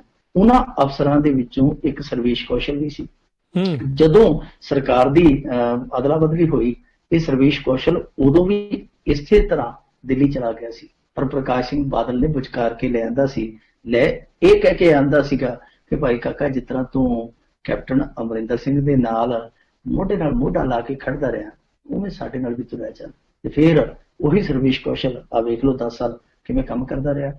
ਇਸੇ ਤਰ੍ਹਾਂ ਹੁਣ ਦੂਜਾ ਜਿਹੜਾ ਨਾਮ ਆ ਉਹ ਨਾਂ ਆ DGP ਜਿਹੜਾ ਸੁਰੇਸ਼ ਅਰੋੜਾ। ਸੁਰੇਸ਼ ਅਰੋੜਾ ਬਾਰੇ ਤੇ ਵੈਸੇ ਤਰਕ ਇਹ ਦਿੱਤਾ ਜਾ ਰਿਹਾ ਕਿ ਦੇਖੋ ਜੀ, ਸੁਰੇਸ਼ ਅਰੋੜਾ ਜਿਹੜਾ ਅਜੀਤ ਡੋਭਾਲ ਦੇ ਬਹੁਤ ਨਜ਼ਦੀਕ ਆ। ਅਜੀਤ ਡੋਭਾਲ ਤੁਹਾਨੂੰ ਪਤਾ ਹੀ ਹੈ ਰੱਖਿਆ ਸਲਾਹਕਾਰ ਹੈ ਜਿਹੜਾ, ਸੋ ਉਹ ਕਹਿੰਦੇ ਕਿ ਉਹਦਾ ਬਹੁਤ ਨੇੜੂ ਆ ਤੇ ਇਹਨੂੰ ਹੁਣ ਕੇਂਦਰੀ ਕਾਡਰ ਦੇ ਵਿੱਚ ਲਿਜਾਣ ਦੀ ਜਿਹੜੀ ਉਹ ਕੇਂਦਰ ਦੀ ਮੰਗ ਆ। ਪਰ ਅੰਦਰੂਨੀ ਸੂਤਰ ਇਹ ਦੱਸਦੇ ਆ ਕਿ ਇਹਦਾ ਬੰਦੋਬਸਤ ਵੀ ਹੈ ਜਿਹੜਾ ਉਹ ਪ੍ਰਕਾਸ਼ ਸਿੰਘ ਬਾਦਲ ਨੇ ਕੀਤਾ। ਔਰ ਦੋਵਾਂ ਦਾ ਕਿਉਂ ਬੰਦੋਬਸਤ ਹੋਇਆ ਬੜਾ ਸਪਸ਼ਟ ਆ, ਕਿਉਂਕਿ ਜਦੋਂ ਇਲੈਕਸ਼ਨ ਪ੍ਰਕਿਰਿਆ ਜਿਹੜੀ ਹੈ ਸ਼ੁਰੂ ਹੋਈ ਸੀ ਤੇ ਸਭ ਤੋਂ ਪਹਿਲੀ ਸ਼ਿਕਾਇਤ ਕੈਪਟਨ ਅਮਰਿੰਦਰ ਸਿੰਘ ਨੇ ਸਰਵੇਸ਼ ਕੌਸ਼ਲ ਦੀ ਕੀਤੀ ਸੀ, ਇਹ ਕਹਿ ਕੇ ਕਿ ਇਹ ਬੰਦਾ ਅਫਸਰ ਘੱਟ ਆ ਤੇ ਇਹਨਾਂ ਦਾ ਵਫਾਦਾਰ ਜ਼ਿਆਦਾ ਹੈ। ਫਿਰ ਦੂਜੀ ਸ਼ਿਕਾਇਤ ਆਮ ਆਦਮੀ ਪਾਰਟੀ ਵਾਲੇ ਨੇ DGP ਦੀ ਕੀਤੀ ਸੀ। ਸੋ ਇੱਕ ਉਧਰੋਂ ਰੜਕਦਾ, ਇੱਕ ਉਧਰੋਂ ਰੜਕਦਾ। ਇਸ ਰੜਕ ਦੇ ਵਿੱਚੋਂ ਕਹਿੰਦੇ ਕਿਤੇ ਇਹਨਾਂ ਦੀ ਕੋਈ ਮੜਕੀ ਨਾ ਭੰਨ ਦੇਵੇ, ਇਸ ਕਰਕੇ ਇਹਨਾਂ ਨੂੰ ਸਿਕਿਉਰ ਕੀਤਾ ਜਾ ਰਿਹਾ ਔਰ ਪਹਿਲਾਂ ਹੀ ਕੀਤਾ ਜਾ ਰਿਹਾ ਕਿ ਜੇਕਰ ਇਹੋ ਜਿਹੀ ਨੌਬਤ ਆਉਂਦੀ ਆ, ਸਰਕਾਰ ਅਦਲਾ ਬਦਲੀ ਦਾ ਸ਼ਿਕਾਰ ਹੁੰਦੀ ਹੈ, ਤਾਂ ਫਿਰ ਉਸ ਸੂਰਤ ਦੇ ਵਿੱਚ ਇਹ ਜਿਹੜੇ ਖਾਸ ਅਫਸਰ ਆ, ਆਪਦੇ ਅਫਸਰ ਘੱਟ ਆ, ਫਰਮਾਦਾਰ ਜ਼ਿਆਦੇ ਆ, ਇਹਨਾਂ ਨੂੰ ਕਿਸੇ ਤਰੀਕੇ ਨਾਲ ਬਚਾਇਆ ਜਾਵੇ। ਉਸ ਤਰ੍ਹਾਂ ਇਹ ਦੋ ਨਹੀਂ ਹੋਰ ਕਈ ਹੈ ਜਿਹੜੇ ਆਪੋ ਆਪਣਾ ਹੁਣ ਬੰਦੋਬਸਤ ਕਰਨ ਦੇ ਆ। ਬੰਦੋਬਸਤ ਨਹੀਂ, ਕਈਆਂ ਨੇ ਆਪਦੇ ਬਸਤੇ ਵੀ ਬੰਨੇ ਹੋਏ ਆ ਕਿ ਜੇ ਬਾਹਲੀ ਗੱਲ ਦਿਸੀ ਤੇ ਫਿਰ ਚੁੱਪ ਕਰਕੇ ਜਹਾਜ਼ ਚੜ੍ਹ ਕੇ ਕੋਈ ਲੰਮੀ ਛੁੱਟੀ ਲੈ ਜਾਵਾਂਗੇ ਤੇ ਜਦੋਂ ਫਿਰ ਕੋਈ ਮੌਸਮ ਬਣਿਆ ਫਿਰ ਪਰਤਾਵਾਂਗੇ। ਜਿਵੇਂ ਸਾਡੇ ਇੱਥੇ ਹਰੀਕੇ ਝੱਲ ਦੇ ਵਿੱਚ ਜਾਂ ਰੋਪੜ ਸਾਈਡ ਤੇ ਸਤਲੁਜ ਦੇ ਕੰਢੇ ਤੇ ਪ੍ਰਵਾਸੀ ਪੰਛੀ ਪ੍ਰਵਾਸ ਕਰਨ ਆ ਜਾਂਦੇ ਆ। ਜੀ ਜੀ। ਅਤੇ ਮਿੰਟੂ ਜੀ, ਅਗਲੀ ਗੱਲ ਕਰੀਏ ਵੀ ਪ੍ਰੇਮ ਸਿੰਘ ਚੰਦੂਮਾਜਰਾ ਨੇ ਸੰਸਦ ਵਿੱਚ ਉਠਾਇਆ ਕੰਬਾਈਨਾਂ ਦੇ ਉੱਤੇ ਟੋਲ ਲਾਉਣ ਦਾ ਮੁੱਦਾ। ਹੁਣ ਸਰਕਾਰ ਸ਼ਾਇਦ ਜਾਂਦੀ ਲੱਗ ਰਹੀ ਹੈ ਤੇ ਕੁਝ ਐਕਟੀਵਿਟੀ ਦਿਖਾ ਰਹੇ ਨੇ ਉੱਥੇ। ਨਹੀਂ, ਸੁਖਬੀਰ ਸਿੰਘ ਬਾਦਲ ਦੇ ਨਾਲੋਂ ਜੇ ਕੋਈ ਦੂਜੇ ਨੰਬਰ ਤੇ ਸਭ ਤੋਂ ਜ਼ਿਆਦਾ ਮਜ਼ਾਕ ਦਾ ਸ਼ਿਕਾਰ ਬਣਦਾ ਹੈ ਤੇ ਉਹ ਪ੍ਰੇਮ ਸਿੰਘ ਚੰਦੂਮਾਜਰਾ। ਪਰ ਮੇਰੇ ਖਿਆਲ ਦੇ ਨਾਲ ਪ੍ਰੇਮ ਸਿੰਘ ਚੰਦੂਮਾਜਰਾ ਇਸ ਮਾਮਲੇ ਦੇ ਵਿੱਚ ਬੰਦਾ ਠੀਕ ਠਾਕ ਆ। ਜਿਵੇਂ ਰਣਜੀਤ ਸਿੰਘ ਬ੍ਰਹਮਪੁਰਾ, ਸ਼ੇਰ ਸਿੰਘ ਘੁਬਾਇਆ, ਇਹੋ ਜਿਹੇ ਬੰਦੇ, ਵਿਨੋਦ ਖੰਨਾ, ਇਹੋ ਜਿਹੇ ਬੰਦੇ ਨੂੰ ਤਾਂ ਕਦੇ ਕਿਸੇ ਨੇ ਸੰਸਦ ਦੇ ਵਿੱਚ ਬੋਲਦਾ ਵੇਖਿਆ ਹੀ ਨਹੀਂ। ਹਾਲਾਂਕਿ ਮੇਰੇ ਖਿਆਲ ਦੇ ਨਾਲ ਉਹਨਾਂ ਨੂੰ ਕਈ ਸਾਲ ਹੀ ਹੋ ਗਏ ਆ, ਜੀ ਨਾਲ ਉਹਨਾਂ ਦੀ ਨੇਮ ਪਲੇਟ ਲੱਗੀ ਹੋਈ ਕਿ ਸੰਸਦ ਮੈਂਬਰ। ਉਹ ਬਸ ਸੰਸਦ ਮੈਂਬਰ ਹੀ ਹੈ, ਪਰ ਉਹ ਸੰਸਦ ਮੈਂਬਰ ਜਾ ਕੇ ਉੱਥੇ ਆਪਦਾ ਕੰਮ ਨਹੀਂ ਕਰਦੇ। ਬਿਲਕੁਲ ਹੀ ਉਹਨਾਂ ਬੰਦਿਆਂ ਨੇ ਮੈਂ ਕਹਾਂਗਾ ਕਦੇ ਦੰਦ ਤੋਂ ਦੰਦ ਨਹੀਂ ਚੱਕਿਆ। ਪਰ ਪ੍ਰੇਮ ਸਿੰਘ ਚੰਦੂਮਾਜਰਾ ਕਿਤੇ ਨਾ ਕਿਤੇ ਬੋਲਦਾ, ਹਾਲਾਂਕਿ ਜਦੋਂ ਇਹ ਬੋਲਦਾ ਤੇ ਫਿਰ ਆ ਕੇ ਭਗਵੰਤ ਮਾਨ ਜਿਹੜੀ ਇਹਦੀ ਡੰਡ ਲਾਉਂਦਾ, ਉਹ ਤੁਹਾਨੂੰ ਸਾਰਿਆਂ ਨੂੰ ਪਤਾ। ਇਹਦੀ ਆਵਾਜ਼ ਦੇ ਵਿੱਚ, ਇਹਦੇ ਅੰਦਾਜ਼ ਦੇ ਵਿੱਚ ਜੋ ਭਗਵੰਤ ਮਾਨ ਤਬਾ ਲਾਉਂਦਾ ਹੈ, ਉਹ ਫਿਰ ਬਹੁਤ ਇਹਨੂੰ ਰਗੜਦਾ। ਪਰ ਜੋ ਇਹਨੇ ਗੱਲ ਕੀ ਹੈ, ਪ੍ਰੇਮ ਸਿੰਘ ਚੰਦੂਮਾਜਰਾ ਨੇ ਗੱਲ ਉਹ ਜਿਹੜੀ ਆ ਵਜਨਦਾਰ ਆ। ਉੱਥੇ ਜਾ ਕੇ ਇਹਨੇ ਇਹ ਮੁੱਦਾ ਚੁੱਕਿਆ ਸੰਸਦ ਦੇ ਵਿੱਚ ਕਿ ਦੇਖੋ ਜੀ, ਸਾਡੀ ਛੋਟੀ ਕਿਸਾਨੀ ਹੈ ਜਿਹੜੀ, ਉਹਨੇ ਵੀ ਆਪਣੇ ਸਹਾਇਕ ਧੰਦੇ ਆ ਜਿਹੜੇ ਉਹ ਨਾਲ ਆਰੰਭੇ ਹੋਏ ਆ।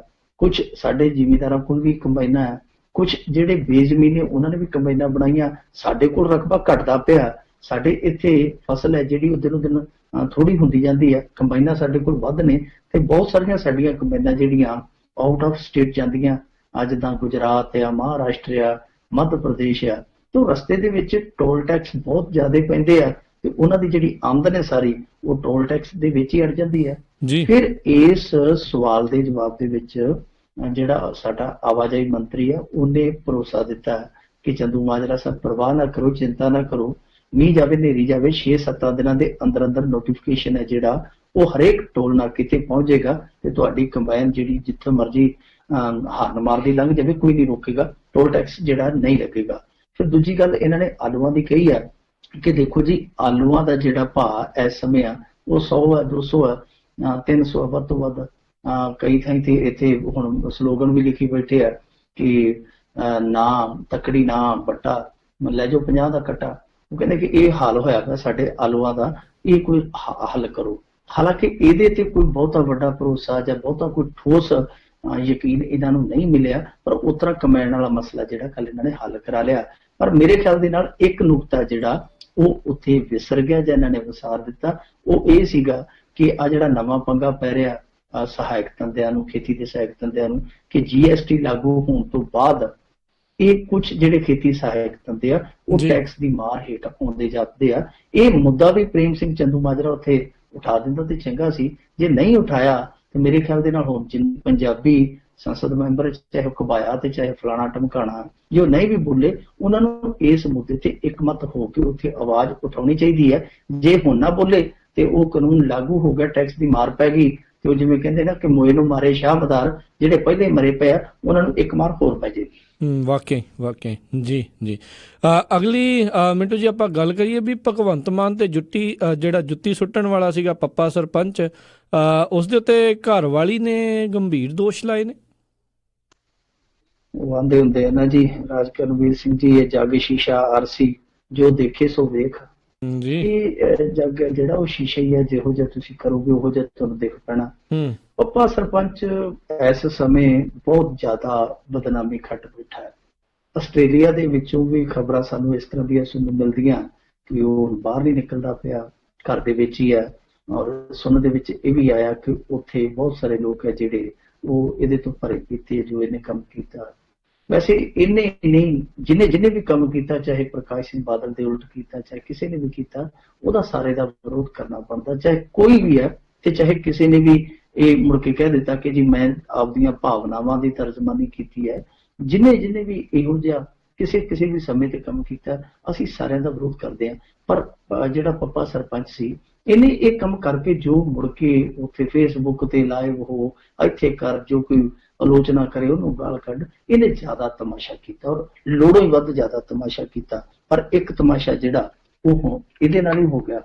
ਇਹਦੀ ਇੱਕ ਅੱਜ ਬੀਵੀ, ਇੱਕ ਮੈਂ ਇਸ ਕਰਕੇ ਕਹਿਣਾ ਕਿਉਂਕਿ ਉਸ ਬੀਵੀ ਨੇ ਅੱਜ ਦਾਅਵਾ ਕੀਤਾ ਕਿ ਇਹਦੇ 6 ਵਿਆਹ ਹੋਏ ਆ, ਔਰ ਇਹਨੇ ਦੂਜੀਆਂ ਜਿਹੜੀਆਂ ਪਹਿਲੀਆਂ ਪਤਨੀਆਂ ਸੀ ਉਹਨਾਂ ਨੂੰ ਵਰਤ ਕੇ ਛੱਡ ਦਿੱਤਾ, ਔਰ ਝਾਂਸਾ ਇਹ ਦਿੱਤਾ ਕਿ ਤੁਹਾਨੂੰ ਆਸਟ੍ਰੇਲੀਆ 'ਚ ਸੈੱਟ ਕਰਾ ਦਿਓ। ਉਹਨੇ ਹੋਰ ਵੀ ਉਸ ਬੀਬੀ ਨੇ ਰਾਜਵਿੰਦਰ ਕੌਰ ਉਹਦਾ ਨਾਂ ਆ, ਰਾਜਵੰਤ ਕੌਰ ਉਹਦਾ ਨਾਂ ਹੈ, ਉਹਨੇ ਬਹੁਤ ਸਾਰੇ ਦੋਸ਼ ਲਾਇਆ।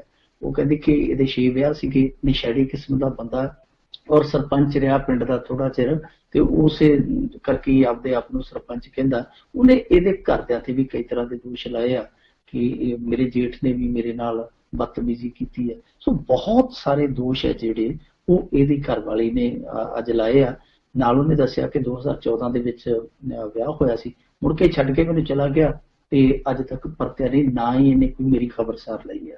ਸੋ ਹੁਣ ਪੱਪਾ ਸਰਪੰਚ ਉੱਥੇ ਤੇ ਹੋਰ ਕੁਝ ਕਰਦਾ ਸੀ, ਉਹ ਕਹਿੰਦਾ ਸੀਗਾ ਕਿ ਜੀ ਮੈਨੂੰ ਗੁਰੂ ਦੀ ਬੇਅਦਬੀ ਦਾ ਦੁੱਖ ਆ, ਪਰ ਉਹਦੇ ਘਰ ਦੇ ਵਿੱਚੋਂ ਇਸ ਤਰ੍ਹਾਂ ਦੇ ਜਿਹੜੇ ਦੋਸ਼ ਲੱਗਣੇ ਉਹ ਕਈ ਤਰ੍ਹਾਂ ਦੇ ਸਵਾਲ ਖੜੇ ਕਰਦੇ ਆ। ਅੱਗੇ ਤੇ ਸਰਪੰਚ ਸਾਹਿਬ ਝਟਫਟ ਫੇਸਬੁੱਕ ਤੇ ਲਾਈਵ ਹੋ ਜਾਂਦੇ ਸੀ, ਹੁਣ ਉਹਨਾਂ ਨੂੰ ਲਾਈਵ ਹੋਣਾ ਚਾਹੀਦਾ, ਲਾਈਵ ਹੋ ਕੇ ਉਸ ਔਰਤ ਉਸ ਬੀਬੀ ਦੇ ਸਵਾਲਾਂ ਦਾ ਜਵਾਬ ਦੇਣਾ ਚਾਹੀਦਾ, ਦੋਸ਼ਾਂ ਦਾ ਜਵਾਬ ਦੇਣਾ ਚਾਹੀਦਾ, ਜਿਹੜੀ ਕਿ ਇਸ ਸਮੇਂ ਸਤੀ ਤਪੀ ਇਹ ਗੱਲ ਕਹਿੰਦੀ ਪਈ ਹੈ ਕਿ ਮੇਰਾ ਘਰ ਵਾਲਾ ਸਿਰੇ ਦਾ ਅਯਾਸ਼, ਸਿਰੇ ਦਾ ਬਦਮਾਸ਼ ਹੈ। ਜੀ ਜੀ ਜੀ ਬਿਲਕੁਲ ਸਰੋਤਿਓ, ਜਿਹੜੀਆਂ ਸਰੋਤਿਓ ਆਪਾਂ ਕੁਛ ਖਬਰਾਂ ਦੇ ਉੱਤੇ ਜਿਹੜੀ ਨਜ਼ਰ ਬਣਾ ਰਹੇ ਸੀਗੇ ਪ੍ਰੋਗਰਾਮ ਖਬਰ ਤੇ ਨਜ਼ਰ ਦੇ ਵਿੱਚ, ਅਤੇ ਮਿੰਟੂ ਜੀ ਇੱਕ ਆਪਾਂ ਹੁਣ ਬ੍ਰੇਕ ਲੈਣੀ ਹੈ ਤੇ ਉਸ ਤੋਂ ਬਾਅਦ ਦੇ ਵਿੱਚ ਆਪਣੇ ਸਰੋਤਿਆਂ ਦੀਆਂ ਕਾਲਸ ਲੈਣੀਆਂ ਉਹ ਆਪਾਂ ਸ਼ੁਰੂ ਕਰਾਂਗੇ।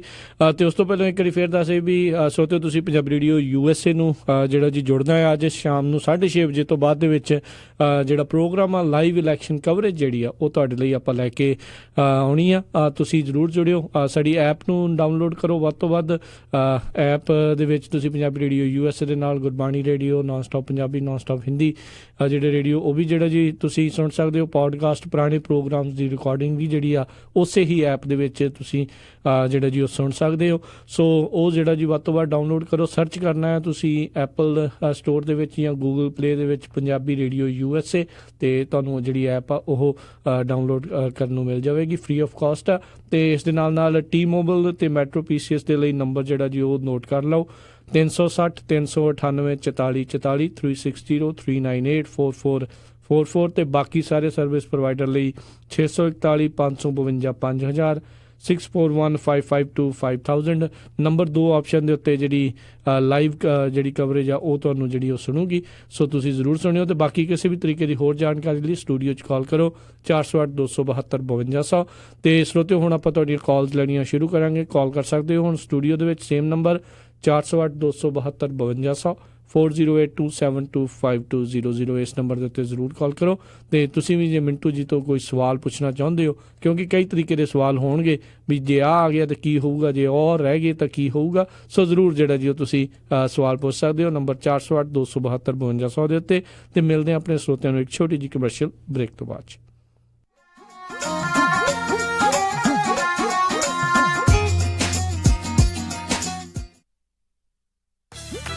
You're listening to Punjabi Radio USA, KOBO Yuba City 1450 AM, KIID Sacramento 1470 AM, KWRU Fresno 1300 AM.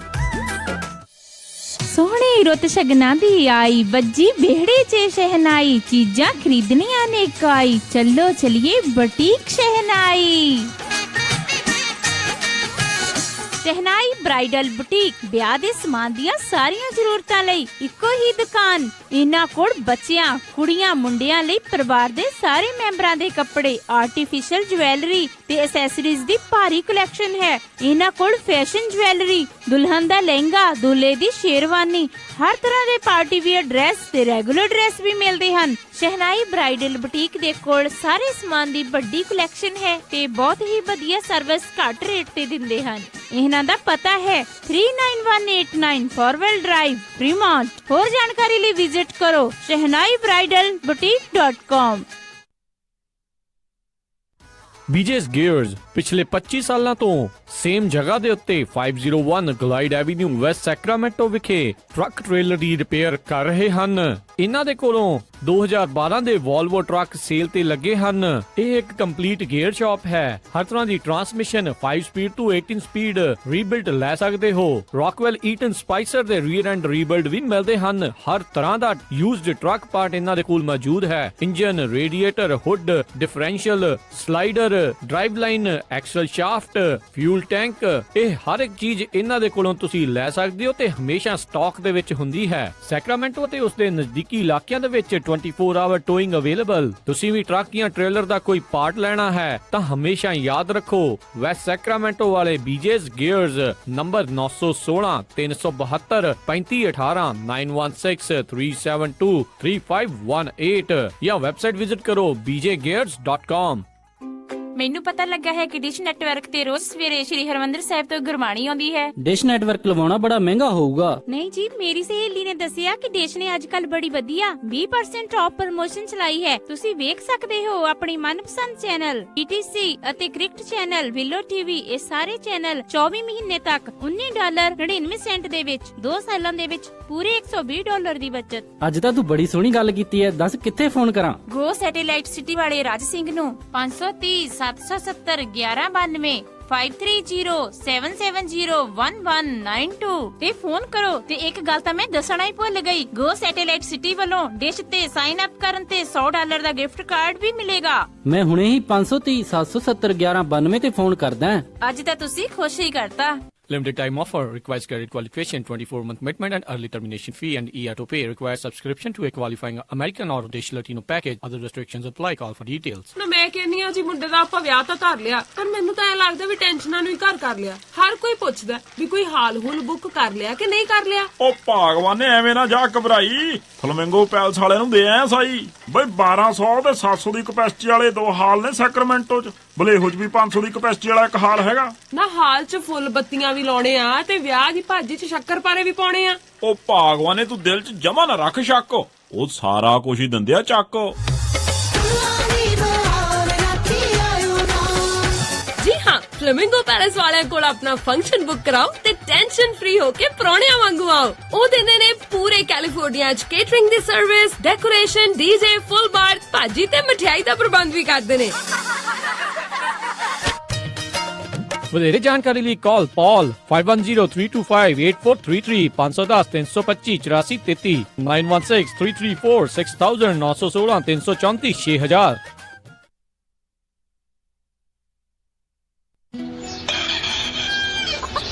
ਹਰ ਚੜ੍ਹਦੀ ਸਵੇਰ ਤੋਂ ਢਲਦੀ ਰਾਤ ਤਾਈਂ, ਸਾਲ ਦੇ 365 ਤੇ ਹਫਤੇ ਦੇ 7 ਦਿਨ ਸੁਣਦੇ ਰਹੋ ਆਪਣਾ ਮਾਨਯੋਗ ਤੇ ਮਨ ਪਾਉਂਦਾ ਰੇਡੀਓ, ਪੰਜਾਬੀ ਰੇਡੀਓ USA।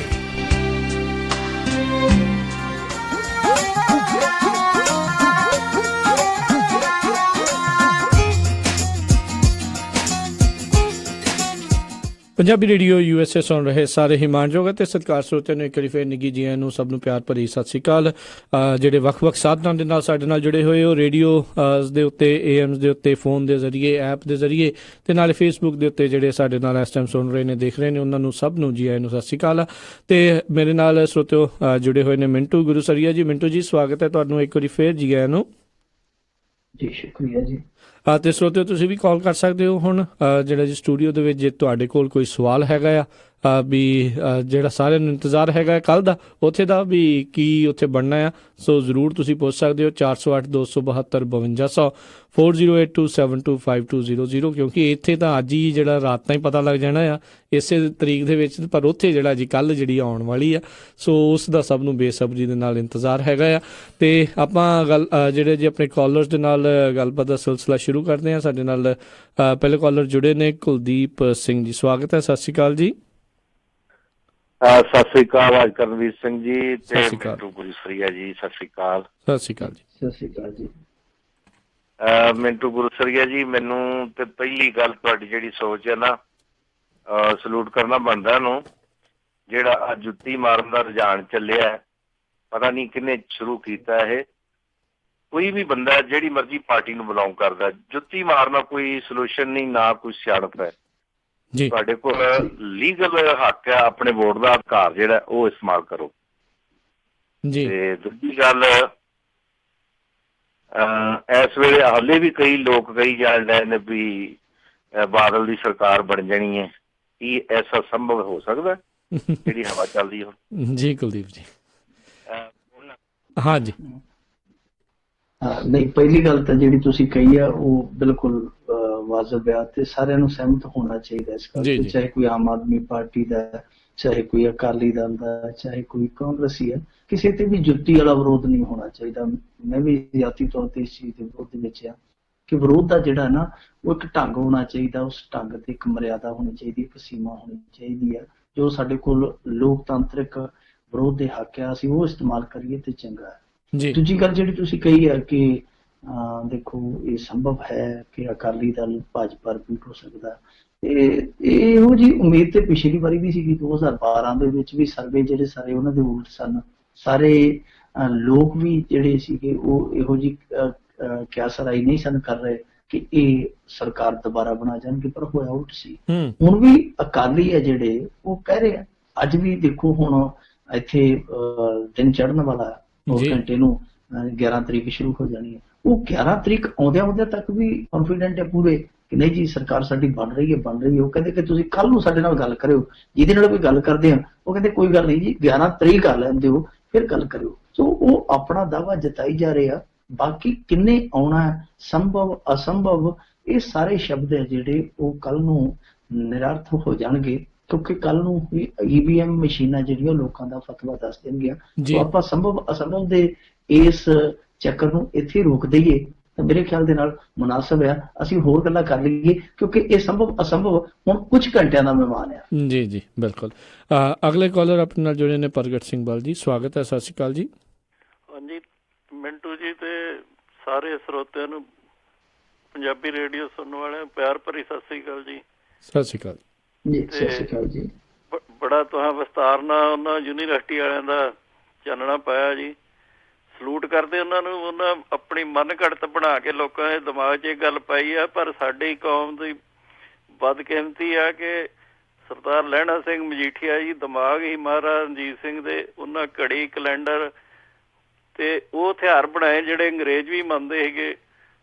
ਤੇ ਅੱਜ ਵੀ ਜਾਈਏ ਨਾ ਸ੍ਰੀ ਦਰਬਾਰ ਸਾਹਿਬ ਅੰਮ੍ਰਿਤਸਰ, ਤੇ ਜਦੋਂ ਅਸੀਂ ਦਰਬਾਰ 'ਚ ਮੱਥਾ ਟੇਕਣ ਵੜਦੇ ਹਾਂ ਤੇ ਉੱਤੇ ਮਹਾਰਾਜਾ ਰਣਜੀਤ ਸਿੰਘ ਦਾ ਨਾਂ ਲਿਖਿਆ, ਥੱਲੇ ਸਰਦਾਰ ਲਹਿਣਾ ਸਿੰਘ ਮਜੀਠੀਆ ਦਾ ਲਿਖਿਆ। ਇੰਨਾ ਉਹ ਸਿਆਣਾ ਤੇ ਇੰਨਾ ਦਿਮਾਗ ਤੇ ਇੰਨਾ ਖੋਜੀ ਸੀ, ਉਹ ਜ਼ਮਾਨੇ ਦਾ ਸਾਇੰਸਿਸਟ ਮੰਨਿਆ ਗਿਆ ਸੀ।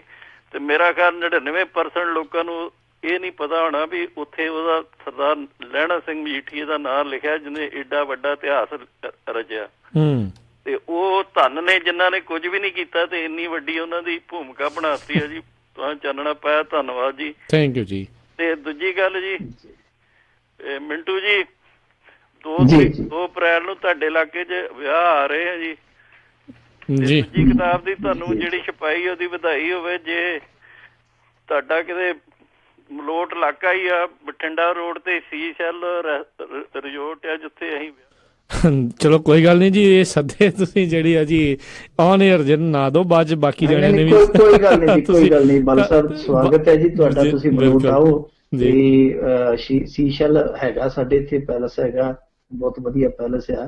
ਤੁਸੀਂ ਆਇਓ ਤੇ ਅਸੀਂ ਤੁਹਾਡਾ ਸਵਾਗਤ ਕਰਾਂਗੇ। ਜੇ ਮੈਂ ਇੱਥੇ ਹੋਇਆ ਤੇ ਮੈਂ ਆਪ ਚੱਲ ਕੇ ਵੀ ਤੁਹਾਡਾ ਸਵਾਗਤ ਕਰੂੰ ਤੇ ਆਪਾਂ ਤੁਹਾਨੂੰ ਕਿਤਾਬ ਵੀ ਭੇਟ ਕਰਾਂਗੇ। ਬਹੁਤ ਬਹੁਤ ਤੁਹਾਡਾ ਧੰਨਵਾਦ ਜੀ। ਅਗਲੇ ਕਾਲਰ ਆਪਣੇ ਨਾਲ ਜੁੜੇ ਨੇ ਤਰਲੋਕ ਸਿੰਘ ਚੀਮਾ ਜੀ, ਸਵਾਗਤ ਹੈ। ਸਤਿ ਸ਼੍ਰੀ ਅਕਾਲ ਜੀ। ਤਰਲੋਕ ਸਿੰਘ ਜੀ। ਹਾਂਜੀ ਮੈਂ ਤਰਲੋਕ ਸਿੰਘ ਚੀਮਾ ਬੋਲਦਾ ਜੀ। ਸਤਿ ਸ਼੍ਰੀ ਅਕਾਲ ਜੀ। ਸਤਿ ਸ਼੍ਰੀ ਅਕਾਲ ਜੀ। ਸਤਿ ਸ਼੍ਰੀ ਅਕਾਲ ਜੀ।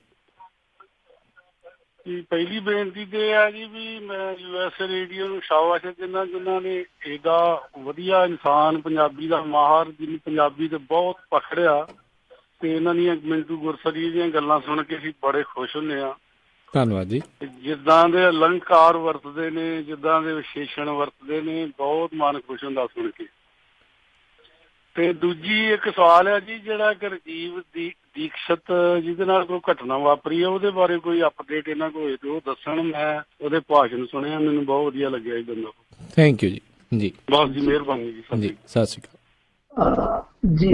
ਦੇਖੋ ਰਾਜੀਵ ਦੀਕਸ਼ਤ ਸੀਗਾ ਨਾ ਜਿਹੜਾ ਹੈ ਬੰਦਾ, ਉਹ ਵਾਕਈ ਉਹਦੇ ਵਿਚਾਰ ਜਿਹੜੇ ਕ੍ਰਾਂਤੀਕਾਰੀ ਲੱਗਦੇ ਆ, ਪਰ ਉਹਦੇ ਮੌਤ ਬਾਬਤ ਕਈ ਤਰ੍ਹਾਂ ਦੇ ਕਿਸੇ ਤੇ ਮਸ਼ਹੂਰ ਆ ਜੀ। ਬਾਬਾ ਰਾਮਦੇਵ ਦੇ ਵੀ ਖਿਲਾਫ ਇਹ ਗੱਲ ਜਾਂਦੀ ਰਹੀ ਹੈ। ਗੱਲ ਉਹ ਟੱਕੀ ਗਈ ਬਾਅਦ ਦੇ ਵਿੱਚ। ਰਾਮਦੇਵ ਦੇ ਖਿਲਾਫ ਹੀ ਆਵਾਜ਼ ਉੱਠੀ ਹੈ। ਜਦੋਂ ਤੁਸੀਂ YouTube ਤੇ ਜਾਓਗੇ ਤੇ ਸਰਚ ਕਰਿਓ, ਉਹ ਵੀਡੀਓ ਵੀ ਤੁਹਾਨੂੰ ਮਿਲ ਜੇਗੀ, ਜਿਹਦੇ ਵਿੱਚ 15 ਮਿੰਟ ਦੀ ਵੀਡੀਓ ਹੈ, ਜਿਹਦੇ ਵਿੱਚ ਉਹ ਇਲਜ਼ਾਮ ਲਾਏ ਜਾਂਦੇ ਆ। ਸੋ ਉਹ ਇੱਕ ਅੱਡ ਉਸ ਕਹਾਣੀ ਦਾ ਪਹਿਲੂ ਹੈ ਜਿਹਦੇ ਤੇ ਪਰਦਾਪੋਸ਼ੀ ਕਰ ਦਿੱਤੀ ਗਈ ਹੈ। ਉਂਝ ਰਾਜੀਵ ਦੀਕਸ਼ਤ ਦੇ ਕੁਝ ਵਿਚਾਰਾਂ ਦੇ ਨਾਲ ਤੇ ਮੈਂ ਸਹਿਮਤੀ ਨਹੀਂ ਰੱਖਦਾ, ਬਹੁਤ ਉਹਨੇ ਗਾਹ ਦੀਆਂ ਗੱਲਾਂ ਕੀਤੀਆਂ, ਪਰ ਕੁਝ ਉਹਦੇ ਵਿਚਾਰ ਬੜੇ ਤਰਕ ਭਰਪੂਰ ਤੇ ਬੜੇ ਜਾਣਕਾਰੀ ਭਰਪੂਰ ਆ। ਪਰ ਉਹਦੀ ਮੌਤ ਇੱਕ ਬੁਝਾਰਤ ਬਣੀ ਹੈ। ਵੈਸੇ ਉਸ ਮੌਤ ਨੂੰ ਆਪਾਂ ਸ਼ੱਕੀ ਮੰਨ ਸਕਦੇ ਹਾਂ। ਉਹਦੇ ਘਰ ਵਾਲੇ, ਉਹਦੇ ਜਿਹੜੇ ਸਮਰਥਕ ਆ, ਉਹ ਵੀ ਇਸ ਗੱਲ ਨੂੰ ਬਹੁਤ ਵਾਰੀ ਉਠਾ ਚੁੱਕੇ ਆ ਕਿ ਇਸ ਮੌਤ ਦੀ ਜਾਂਚ ਪੜਤਾਲ ਹੋਣੀ ਚਾਹੀਦੀ ਹੈ। ਕਿਉਂ ਨਹੀਂ ਹੋਈ, ਉਹ ਸਾਡੀ ਸਮਝ ਤੋਂ ਪਰੇ ਹੈ। ਜੀ ਜੀ। ਤੇ ਅਗਲੀ ਜਿਹੜੇ ਆ ਕਾਲਰ ਆਪਣੇ ਨਾਲ ਜੁੜੇ ਨੇ, ਤਾਰਾ ਸਿੰਘ ਜੀ, ਸਵਾਗਤ ਹੈ। ਸਤਿ ਸ਼੍ਰੀ ਅਕਾਲ ਜੀ। ਹਾਂਜੀ, ਵਾਹਿਗੁਰੂ ਦਾ ਖਾਲਸਾ, ਵਾਹਿਗੁਰੂ ਫਤਿਹ ਸਾਰਿਆਂ ਨੂੰ ਜੀ। ਵਾਹਿਗੁਰੂ ਜੀ ਕਾ ਖਾਲਸਾ, ਵਾਹਿਗੁਰੂ ਜੀ ਕੀ ਫਤਿਹ ਜੀ। ਮਿੰਟੂ ਸਾਹਿਬ ਜੀ, ਇੱਕ ਛੋਟਾ ਸਵਾਲ ਹੈ। ਜਿੱਦਾਂ ਹੁਣ ਮੌਜੂਦਾ ਗੌਰਮੈਂਟ ਹੁੰਦੀ ਹੈ ਤਾਂ ਕੋਈ ਵੀ ਕੰਮ ਕਰਨਾ ਰਾਜਪਾਲ ਦੇ ਕੋਲੋਂ ਸਾਈਨ ਹੁੰਦੇ ਆ ਤਾਂ ਕਿਸੇ ਦੀ ਬਦਲੀ ਹੁੰਦੀ ਆ ਅਫਸਰ ਦੀ। ਜਿਹੜੇ ਅਫਸਰ ਹੁਣ ਤੁਸੀਂ ਪਹਿਲਾਂ ਦੱਸ ਕੇ ਗਏ, 2 ਅਫਸਰ ਬਦਲੀ ਹੋ ਰਹੇ ਆ, ਅਰੋੜਾ ਸਾਹਿਬ ਤੇ ਦੂਜਾ। ਇਹ ਹੁਣ ਜਿਹੜਾ ਮੌਜੂਦਾ ਗੌਰਮੈਂਟ ਕਿੱਦਾਂ ਬਦਲੀ ਕਰ ਸਕਦੀ ਹੈ? ਚੋਣ ਕਮਿਸ਼ਨ ਦਾ ਸਾਈਨ ਹੋਵੇ ਤਾਂ ਹੀ ਬਦਲੂ ਕਰੂਗੀ। ਇਹਨਾਂ ਪਾਵਰ ਹੀ ਨਹੀਂ ਨਾ ਕੋਈ ਵੀ। ਨਹੀਂ ਜੀ, ਇਹ ਪੱਤਰ ਹੈ ਨਾ ਸਰਦਾਰ ਸਾਹਿਬ, ਇਹ ਪਹਿਲਾਂ ਲਿਖੇ ਜਾ ਚੁੱਕੇ ਸੀਗੇ। ਇਹ ਮੀਡੀਆ ਚ ਹੁਣ ਲੀਕ ਹੋਇਆ। ਪੱਤਰ ਪਹਿਲਾਂ ਲਿਖੇ ਜਾ ਚੁੱਕੇ ਸੀਗੇ ਔਰ ਇਹ ਜਿਹੜੀ ਸਿਫਾਰਿਸ਼ ਭੇਜੀ ਇਹਨਾਂ ਨੇ ਕਿ ਇਹ ਜਿਹੜੇ ਬੰਦੇ ਜੀ ਕੇਂਦਰੀ ਡੈਪੂਟੇਸ਼ਨ ਚ ਲੈ ਲੈ ਜਾਣ, ਇਹ ਪੱਤਰ ਪਹਿਲਾਂ ਦੇ ਭੇਜੇ ਹੋਏ। ਜੀ ਜੀ ਜੀ। ਸੋ ਬਿਲਕੁਲ ਕਈ ਇਹਦੀ ਗੱਲਾਂ ਜਿਹੜੀਆਂ ਉਹ ਚੁੱਪ ਚੁਪੀਤੇ ਜਿਹੜੀਆਂ ਕਈ ਕਰ ਦਿੱਤੇ ਜਾਂਦੀਆਂ ਨੇ ਤੇ ਹੌਲੀ ਹੌਲੀ ਜਿਹੜੀਆਂ ਉਹ ਬਾਅਦ ਦੇ ਵਿੱਚ ਜਿਹੜੀਆਂ ਉਹ ਸਾਹਮਣੇ ਆਉਂਦੀਆਂ ਨੇ। ਗੁਰਵਿੰਦਰ ਸਿੰਘ ਬਾਦਲ ਜੀ, ਹਾਂਜੀ ਜੀ, ਲੈ ਲਓ ਕਾਲਰ ਲੈ ਲਓ। ਕੋਈ ਨਹੀਂ ਦੱਸੋ, ਕੱਲ ਕੰਟੀਨਿਊ ਕਰਦੇ ਹਾਂ ਗੱਲ ਜੀ। ਮੈਂ ਗੱਲ ਕਰਦਾ ਸੀ ਕਿ ਮੈਂ ਕਿਹਾ ਪ੍ਰਕਾਸ਼ ਸਿੰਘ ਬਾਦਲ ਦੇ ਤੇ ਉਹ ਵੀ ਪੱਤਰ ਬਹੁਤ ਬਾਅਦ ਚ ਨਿਕਲੇ ਸੀ, ਜਿਹੜੇ ਇਹਨੇ ਰਵੀ ਸਿੱਧੂ ਦੀ ਸਿਫਾਰਿਸ਼ ਲਈ ਲਿਖੇ ਸੀ। ਉਹ ਰਵੀ ਸਿੱਧੂ ਜਿਹਦੇ ਲੋਕਰਾਂ ਦੇ ਵਿੱਚੋਂ ਖਜ਼ਾਨਾ ਡਿੱਗਾ ਸੀ, ਇਹ ਪੱਤਰ ਤੇ ਲਿਖੇ ਸੀਗੇ ਕਿ ਇਹਨੂੰ ਬਈ ਜੀ ਉਹ ਜਿਹੜਾ ਯੂਨੀਅਨ ਸਰਵਿਸ ਕਮਿਸ਼ਨ ਹੈ ਉਹਦੇ ਚ ਲੈ ਲਓ, ਇਹ ਬੰਦਾ ਬਹੁਤ ਵਧੀਆ। ਉਹ ਪੱਤਰ ਮੁੜ ਕੇ ਬਾਅਦ ਚ ਨਿਕਲੇ ਸਨ। ਮੁੜ ਕੇ ਪ੍ਰਕਾਸ਼ ਸਿੰਘ ਬਾਦਲ ਬੋਲੇ ਨਹੀਂ ਸੀ। ਪਹਿਲਾਂ ਕਹਿੰਦੇ ਸੀ ਕਾਂਗਰਸੀ ਦੀ ਦੇਣ ਹੈ, ਰਵੀ ਸਿੱਧੂ ਕਾਂਗਰਸ ਦੀ ਦੇਣ ਹੈ। ਜਦੋਂ ਪੱਤਰ ਨਿਕਲਿਆ ਤੇ ਮੁੜ ਕੇ ਚੁੱਪ ਕਰਕੇ ਜੀ। ਗੁਰਵਿੰਦਰ ਕਾਂਗ ਜੀ, ਸਵਾਗਤ ਹੈ। ਸਤਿ ਸ਼੍ਰੀ ਅਕਾਲ। ਹੈਲੋ। ਹਾਂਜੀ, ਦੋਨਾਂ ਵੀਰਾਂ ਨੂੰ ਸਤਿ ਸ਼੍ਰੀ ਅਕਾਲ ਜੀ। ਸਤਿ ਸ਼੍ਰੀ ਅਕਾਲ ਜੀ। ਮਿੰਟੂ ਭਾਈ ਜੀ, ਤੁਹਾਡੀਆਂ ਖਬਰਾਂ ਤਾਂ ਦੇਖਦੇ ਰਹੀਦਾ ਹਾਂ ਤੇ ਤੁਹਾਡੀ ਆਵਾਜ਼ ਨੂੰ ਦੇਖਦੇ ਰਹੀਦਾ ਤੇ ਪ੍ਰੋਗਰਾਮ ਬਹੁਤ ਸੋਹਣੇ ਹੁੰਦੇ ਆ ਭਾਈ ਜੀ। 2 ਗੱਲਾਂ ਕਰ ਰਹੀਆਂ ਸੀ। ਇੱਕ ਤਾਂ ਦਿੱਲੀ ਦੇ ਵਿੱਚ ਗੁਰਦੁਆਰਾ ਸਾਹਿਬ ਢਾਇਆ ਪਿਛਲੇ 1-2 ਦਿਨਾਂ ਦੇ ਵਿੱਚ, ਹੈ ਨਾ, ਚਾਹੇ ਉਹਦਾ ਕੇਸ ਚੱਲਦਾ ਸੀ, ਚਾਹੇ ਹਾਈ ਕੋਰਟ ਨੇ ਆਰਡਰ ਦੇ ਦਿੱਤੇ ਸੀ, ਪਰ ਇਹਨਾਂ ਦਾ ਫਰਜ਼ ਨਹੀਂ ਸੀ ਬਣਦਾ ਵੀ ਜਿਹੜੇ ਉਸ ਏਰੀਏ ਦੇ ਲੋਕ ਆ ਉਹਨਾਂ ਨੂੰ ਕਹਿੰਦੇ ਵੀ ਭਾਈ ਗੁਰਦੁਆਰਾ ਢਾਉਣਾ ਵਾ, ਵੀ ਆਪਣੇ ਗੁਰੂ ਗ੍ਰੰਥ ਸਾਹਿਬ ਜੋ ਵੀ ਆਪਣਾ ਧਾਰਮਿਕ ਪੁਸਤਕਾਂ ਅੰਦਰ ਜੋ ਵੀ ਹੈਗਾ ਆਪਣਾ ਸਮਾਨ ਕੱਢ ਲਓ, ਹਨਾ। ਇਹਨਾਂ ਨੇ ਜਾ ਕੇ ਚੁੱਪ ਚਪੀਤੇ ਜਾ ਕੇ ਗੁਰਦੁਆਰਾ ਸਾਹਿਬ ਢਾਤਾ। ਤੇ ਜਿਹੜੀ ਨੰਨੀ ਸ਼ਾਹ ਪਿਛਲੀ ਵਾਰੀ ਰੌਲਾ ਪਾਉਂਦੀ ਸੀ ਵੋਟਾਂ ਦੇ ਵਿੱਚ, ਕੇਜਰੀਵਾਲ ਨੇ ਪਿਓ ਢਾਤਾ ਸਾਡਾ ਫਲਾਨਾ ਕਰਤਾ, ਉਹਦੀ ਭਾਵਨਾ ਜਾਗੀ ਨਹੀਂ ਤੇ ਨਾ ਕਿਤੇ ਹੋਰ ਕਾਲੀ ਦੀ ਹੈ। ਜਿਹੜੇ ਨਵੇਂ ਹੁਣ ਦਿੱਲੀ ਦੇ ਬਣਾਏ ਆ ਉਹਨਾਂ ਦੀ ਵੀ ਹਜੇ ਜਾਗੀ ਨਹੀਂ, ਕਹਿੰਦੇ ਕਮੇਟੀ ਬਣਾਵਾਂਗੇ ਨਾ। ਤੇ ਦੂਜਾ ਬਾਈ ਜੀ, ਅੱਜ ਤੁਸੀਂ ਵੀ ਕੋਈ ਸਰਵੇ ਕੱਢ ਦਿਓ ਜੀ ਵੀ ਆਪਣਾ ਕੀ ਬਣਦਾ ਅੱਜ, ਤੁਹਾਨੂੰ ਪਟਾਕੇ ਪੈਂਦੇ ਆ।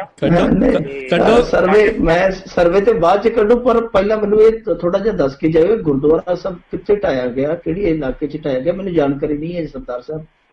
ਇਹ ਬਾਈ ਜੀ, ਇਹ ਦਿੱਲੀ ਦੇ ਵਿੱਚ ਹੈ ਨਾ, ਦਿੱਲੀ ਦੇ ਵਿੱਚ ਪਿੰਡ ਪੈਂਦਾ ਨਾਲ ਹੀ ਕੋਈ, ਉੱਥੇ ਹੈ ਨਾ ਜਾ ਕੇ ਪੁਲਿਸ ਨੇ ਚੁੱਪ ਚਪੀਤੇ ਜਾ ਕੇ ਸਵੇਰ ਨੂੰ ਲਾ ਕੇ ਪੁਲਿਸ ਤੇ ਗੁਰਦੁਆਰਾ ਸਾਹਿਬ ਢਾਤਾ। ਜਦੋਂ ਲੋਕੀ ਇਕੱਠੇ ਹੋਏ ਵਿਰੋਧ ਕਰਨ ਲੱਗੇ, ਲੋਕਾਂ ਨੇ ਫਿਰ ਰਿਕੁਐਸਟ ਕੀਤੀ SHO ਨੂੰ ਵੀ ਸਾਨੂੰ ਭਾਈ ਗੁਰੂ ਗ੍ਰੰਥ ਸਾਹਿਬ ਤੋਂ ਅੰਦਰ ਕੱਢ ਲੈਣ ਦਿਓ। ਮਸ਼ੀਨਾਂ ਚਲਾਉਣੀਆਂ ਸ਼ੁਰੂ ਕਰਤੀਆਂ। ਮੇਰੇ ਖਿਆਲ ਥੋੜੀ ਜਿਹੀ ਜਗ੍ਹਾ ਨਾ ਸਰਕਾਰੀ ਪ੍ਰਾਪਰਟੀ ਚ ਉਹਦੀ ਕੇਸ ਚੱਲਦਾ ਹੈ ਉਹਦਾ ਹਾਈ ਕੋਰਟ ਚ, ਤੇ ਇਹਨਾਂ ਨੇ ਪੁਲਿਸ ਲਿਆ ਕੇ ਚੁੱਪ ਚਪੀਤੇ ਦਿੱਲੀ MCD ਜਿਹੜੀ ਆ, ਇਹਨਾਂ ਨੇ ਚੁੱਪ ਚਪੀਤੇ ਪੁਲਿਸ ਲਿਆ ਕੇ ਲਾ ਕੇ ਪੁਲਿਸ ਜਿਹੜਾ ਉੱਥੇ ਲਾਗੇ ਜਾਂਦਾ ਇਹ ਬੰਦੇ ਸਾਰੇ ਤੱਕ ਬਹੁਤ ਮੰਦਭਾਗਾ, ਬਹੁਤ ਗਲਤ ਗੱਲ ਆ।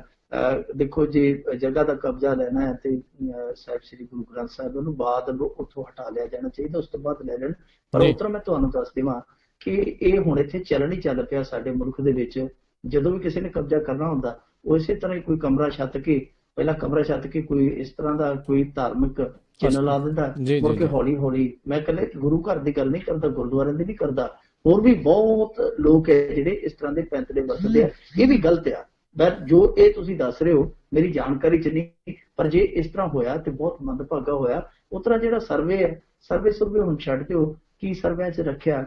ਹੁਣ ਸਰਵਿਆਂ ਲਈ ਉਹ ਸਰਵੇ ਕਰਦੇ ਆ ਤੇ ਉਹ ਕੱਲ ਦਾ ਇੰਤਜ਼ਾਰ ਕਰਦੇ। ਸਾਡੇ ਸਰਵੇ ਨੇ ਕੁਛ ਨਹੀਂ ਕਰਨਾ। ਇਹ ਸਰਵੇ ਜਿਨ੍ਹਾਂ ਨੇ ਕਰਕੇ ਵੋਟ ਕੀਤੀ ਹੈ, ਸਾਰਾ ਕੁਛ ਉਹਨਾਂ ਨੇ ਕਰਨਾ। ਉਸ ਤਰ੍ਹਾਂ ਸਰਵਾ ਜਿਹੜਾ ਸੀਗਾ ਸਾਡਾ ਮੋਟੇ ਤੌਰ ਤੇ ਪਹਿਲਾਂ ਹੀ ਸੀਗਾ ਕਿ ਟੱਕਰ ਦੇ ਵਿੱਚ ਕਾਂਗਰਸ ਤੇ ਆਮ ਆਦਮੀ ਪਾਰਟੀ ਹੈ। ਹਮੇਸ਼ਾ ਹੀ ਕਿਹਾ, ਉਹ ਹੁਣ ਸਾਰੇ ਕਹੀ ਜਾਂਦੇ ਆ ਕਾਂਗਰਸ ਤੇ ਆਮ ਆਦਮੀ ਪਾਰਟੀ ਚ ਹੈ।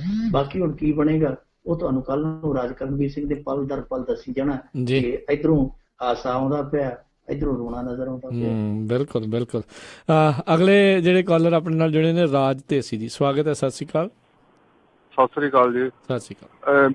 ਹਾਂਜੀ, ਮੇਰਾ ਸਵਾਲ ਇਹ ਹੈਗਾ ਜੀ ਕਿ ਕਰਪਸ਼ਨ ਦੇ ਉੱਤੇ ਇੰਡੀਆ ਦੀ, ਕਿ ਚਪੜਾਸੀ ਤੋਂ ਲੈ ਕੇ ਪ੍ਰਧਾਨ ਮੰਤਰੀ ਤੱਕ ਤੇ ਜਿੰਨੇ ਅਦਾਰੇ 400-500 ਪਤਾ ਨਹੀਂ ਕਿੰਨਾ, ਜਿੱਦਾਂ ਅਦਾਰੇ ਫੌਜੀ ਹੋ ਗਏ ਆ, ਪੁਲਿਸ ਹੋ ਗਿਆ, ਐਜੂਕੇਸ਼ਨ ਹੋ ਗਿਆ, ਇੱਦਾਂ ਸਾਰਾ ਕੁਛ, ਬਿਜਲੀ ਪਾਣੀ ਸਾਰਾ ਕੁਛ ਪਾ ਕੇ ਇਹ ਸਾਰੇ ਅਦਾਰਿਆਂ ਦੇ ਵਿੱਚ ਜਿੱਥੇ ਕਰਪਸ਼ਨ ਅੱਜ ਤੱਕ ਨਾ ਹੋਈ ਹੋਵੇ, ਤੇ ਬਾਕੀ ਬਾਬੇ ਨਾਨਕ ਦੀ ਗੋਲਕ ਨੂੰ ਵੀ ਮੱਕੜ ਜਾਲ ਪਿਆ, ਉਹਦੀ ਵੀ ਕਰਪਸ਼ਨ ਹੋਈ, ਮਤਲਬ ਸਾਰੇ ਮਹਿਕਮਿਆਂ ਦੇ ਵਿੱਚ ਕਰਪਸ਼ਨ ਹੋਈ ਆ। ਤੇ ਇਹ ਸਾਰਾ ਕੁਛ ਜਰਬਾ ਤਕਸੀਮਾਂ ਬਾਕੀ ਮੁਲਕਾਂ ਨਾਲ ਜੇ ਕੀਤੀਆਂ ਜਾਣ, ਕੀ ਇਹ ਗਿਨੀ ਬੁੱਕ ਦੇ ਵਿੱਚ ਦਰਜ ਹੋ ਸਕਦੀ ਕਰਪਸ਼ਨ ਇੰਡੀਆ ਦੇ ਲਈ? ਤੇ ਜਦ ਕਰਪਸ਼ਨ ਕਰਨ ਲੱਗੇ ਨਹੀਂ ਸ਼ਰਮ ਆਈ, ਤਾਂ ਮੈਨੂੰ ਲੱਗਦਾ ਕਿ ਗਿਨੀ ਬੁੱਕ ਜਾਂ ਕੋਈ ਹੋਰ ਏਦਾਂ ਦੀ ਬੁੱਕ ਦੇ ਵਿੱਚ ਦਰਜ ਕਰਾਉਣ ਲਈ ਵੀ ਸ਼ਰਮ ਨਹੀਂ ਕਰਨੀ ਚਾਹੀਦੀ। Thank you Raj ji. ਬਾਕੀ ਨਹੀਂ ਤਾਂ ਆਪਾਂ ਯੂਨੀਵਰਸਿਟੀ ਵਾਲਿਆਂ ਨੂੰ ਕਹਿ ਦਿੰਦੇ, ਉਹ ਆਪਣੀ ਡਾਇਰੀ 'ਚ ਛਾਪ ਦੇਣਗੇ, ਇਹ 'ਚ ਕਿਹੜੀ ਗੱਲ ਆ। ਹਾਂ ਬਿਲਕੁਲ, ਪਰ ਜੋ ਇਹਨਾਂ ਨੇ ਗੱਲ ਕਹੀ ਹਕੀਕਤ ਆ। ਨਿੰਮ ਜੇ ਪੀ ਲਈਏ, ਕੌੜੀ ਵੈਸੇ ਲੱਗਦੀ ਹੈ, ਨਿੰਮ ਜੇ ਪੀ ਲਈਏ ਤੇ ਫੋੜੇ ਫਿੰਸੀਆ ਠੀਕ ਹੋ ਜਾਂਦੇ ਆ। ਅਫਸੋਸ ਦੀ ਗੱਲ ਹੈ ਕਿ ਸਾਡੇ ਲੋਕ ਨਿੰਮ ਨਹੀਂ ਪੀਂਦੇ, ਸੱਚ ਨੂੰ ਪੀਂਦੇ ਨਹੀਂ, ਸੱਚ ਨੂੰ ਚਿੱਥਦੇ ਨਹੀਂ। ਜੇ ਚਿੱਥ ਲੈਣ, ਜੇ ਪੀ ਲੈਣ ਤੇ ਮੇਰੇ ਖਿਆਲ ਦੇ ਨਾਲ ਫਾਇਦਾ ਹੋਏਗਾ। ਇਹਨਾਂ ਨੇ ਇਹ ਗੱਲ ਜਿਹੜੀ ਮੇਰੇ ਖਿਆਲ ਦੇ ਨਾਲ ਇਸ ਤਰਕ ਤੇ ਕਹੀ ਹੈ ਕਿ ਆਹ ਦੇਖੋ ਹੁਣ ਪਿੱਛੇ ਜੇ ਟਰਾਂਸਪੇਰੈਂਸੀ ਇੰਟਰਨੈਸ਼ਨਲ ਨੇ ਰਿਪੋਰਟ ਜਾਰੀ ਕੀਤੀ ਹੈ, ਏਸ਼ੀਆ ਦੇ ਸਭ ਤੋਂ ਭ੍ਰਿਸ਼ਟ ਮੁਲਕ ਦਾ ਖਿਤਾਬ ਹੈ ਜਿਹੜਾ ਭਾਰਤ ਨੂੰ ਫਿਰ ਮਿਲ ਗਿਆ। ਪਾਕਿਸਤਾਨ ਸ੍ਰੀਲੰਕਾ ਵਰਗੇ ਮੁਲਕ ਹੈ ਜਿਹੜੇ ਉਹ ਸਾਡੇ ਤੋਂ ਬਿਹਤਰ ਆ ਇਸ ਮਸਲੇ ਤੇ। ਉਹਨਾਂ 'ਚ ਨਿਰੰਤਰ ਸੁਧਾਰ ਹੋ ਰਿਹਾ, ਸਾਡੇ 'ਚ ਨਿਰੰਤਰ ਨਿਗਾਰ ਹੋ ਰਿਹਾ। ਔਰ ਜੋ ਇਹਨਾਂ ਨੇ ਕਿਹਾ, ਮੈਂ ਬਿਲਕੁਲ ਇਹਨਾਂ ਦੇ ਨਾਲ ਮੁਤਫਿਕ ਹਾਂ ਕਿ ਇੱਕ ਚਪੜਾਸੀ ਤੋਂ ਲੈ ਕੇ ਸੰਸਦ ਮੈਂਬਰ, ਸਾਡੇ ਤੇ ਸੰਸਦ ਮੈਂਬਰ ਸਵਾਲ ਪੁੱਛਣ ਬਦਲੇ ਰਿਸ਼ਵਤ ਲੈਂਦੇ ਫੜੇ ਗਏ ਸਨ। ਸਾਡੇ ਤੇ ਸੰਸਦ ਦੇ ਵਿੱਚ ਗੱਡੀਆਂ ਨੋਟਾਂ ਦੀਆਂ ਲੈ ਗਏ ਸਨ, ਦੱਥੀਆਂ ਕਿਆ ਦੇਖੋ ਜੀ ਖਰੀਦ ਫਰੋਖਤ ਹੋਈ ਹੈ। ਸਭ ਬਹੁਤ ਕੁਛ ਆ, ਜਿੰਨਾ ਕਹਿ ਦਈਏ ਥੋੜਾ, ਪਰ ਇੱਥੇ ਜਨਤਾ ਦਾ ਵੀ ਕਸੂਰ ਆ। ਕੋਈ ਲੈਣ ਦੇ ਵਿੱਚ ਲੱਗਣ ਨੂੰ ਤਿਆਰ ਨਹੀਂ, ਪਰ ਲੈਣ ਨੂੰ ਤਿਆਰ ਆ, ਦੇਣ ਨੂੰ ਤਿਆਰ ਆ ਕਿ ਲੈ ਚੱਕ ਥੱਲੇ ਪੈਸਾ ਤੇ ਮੇਰਾ ਕੰਮ ਕਰਦੇ। ਜਾਇਜ਼ ਨਜਾਇਜ਼ ਕੰਮ ਕਰਾਉਣ ਲਈ ਜਨਤਾ ਵੀ ਕਾਹਲੀ ਹੈ।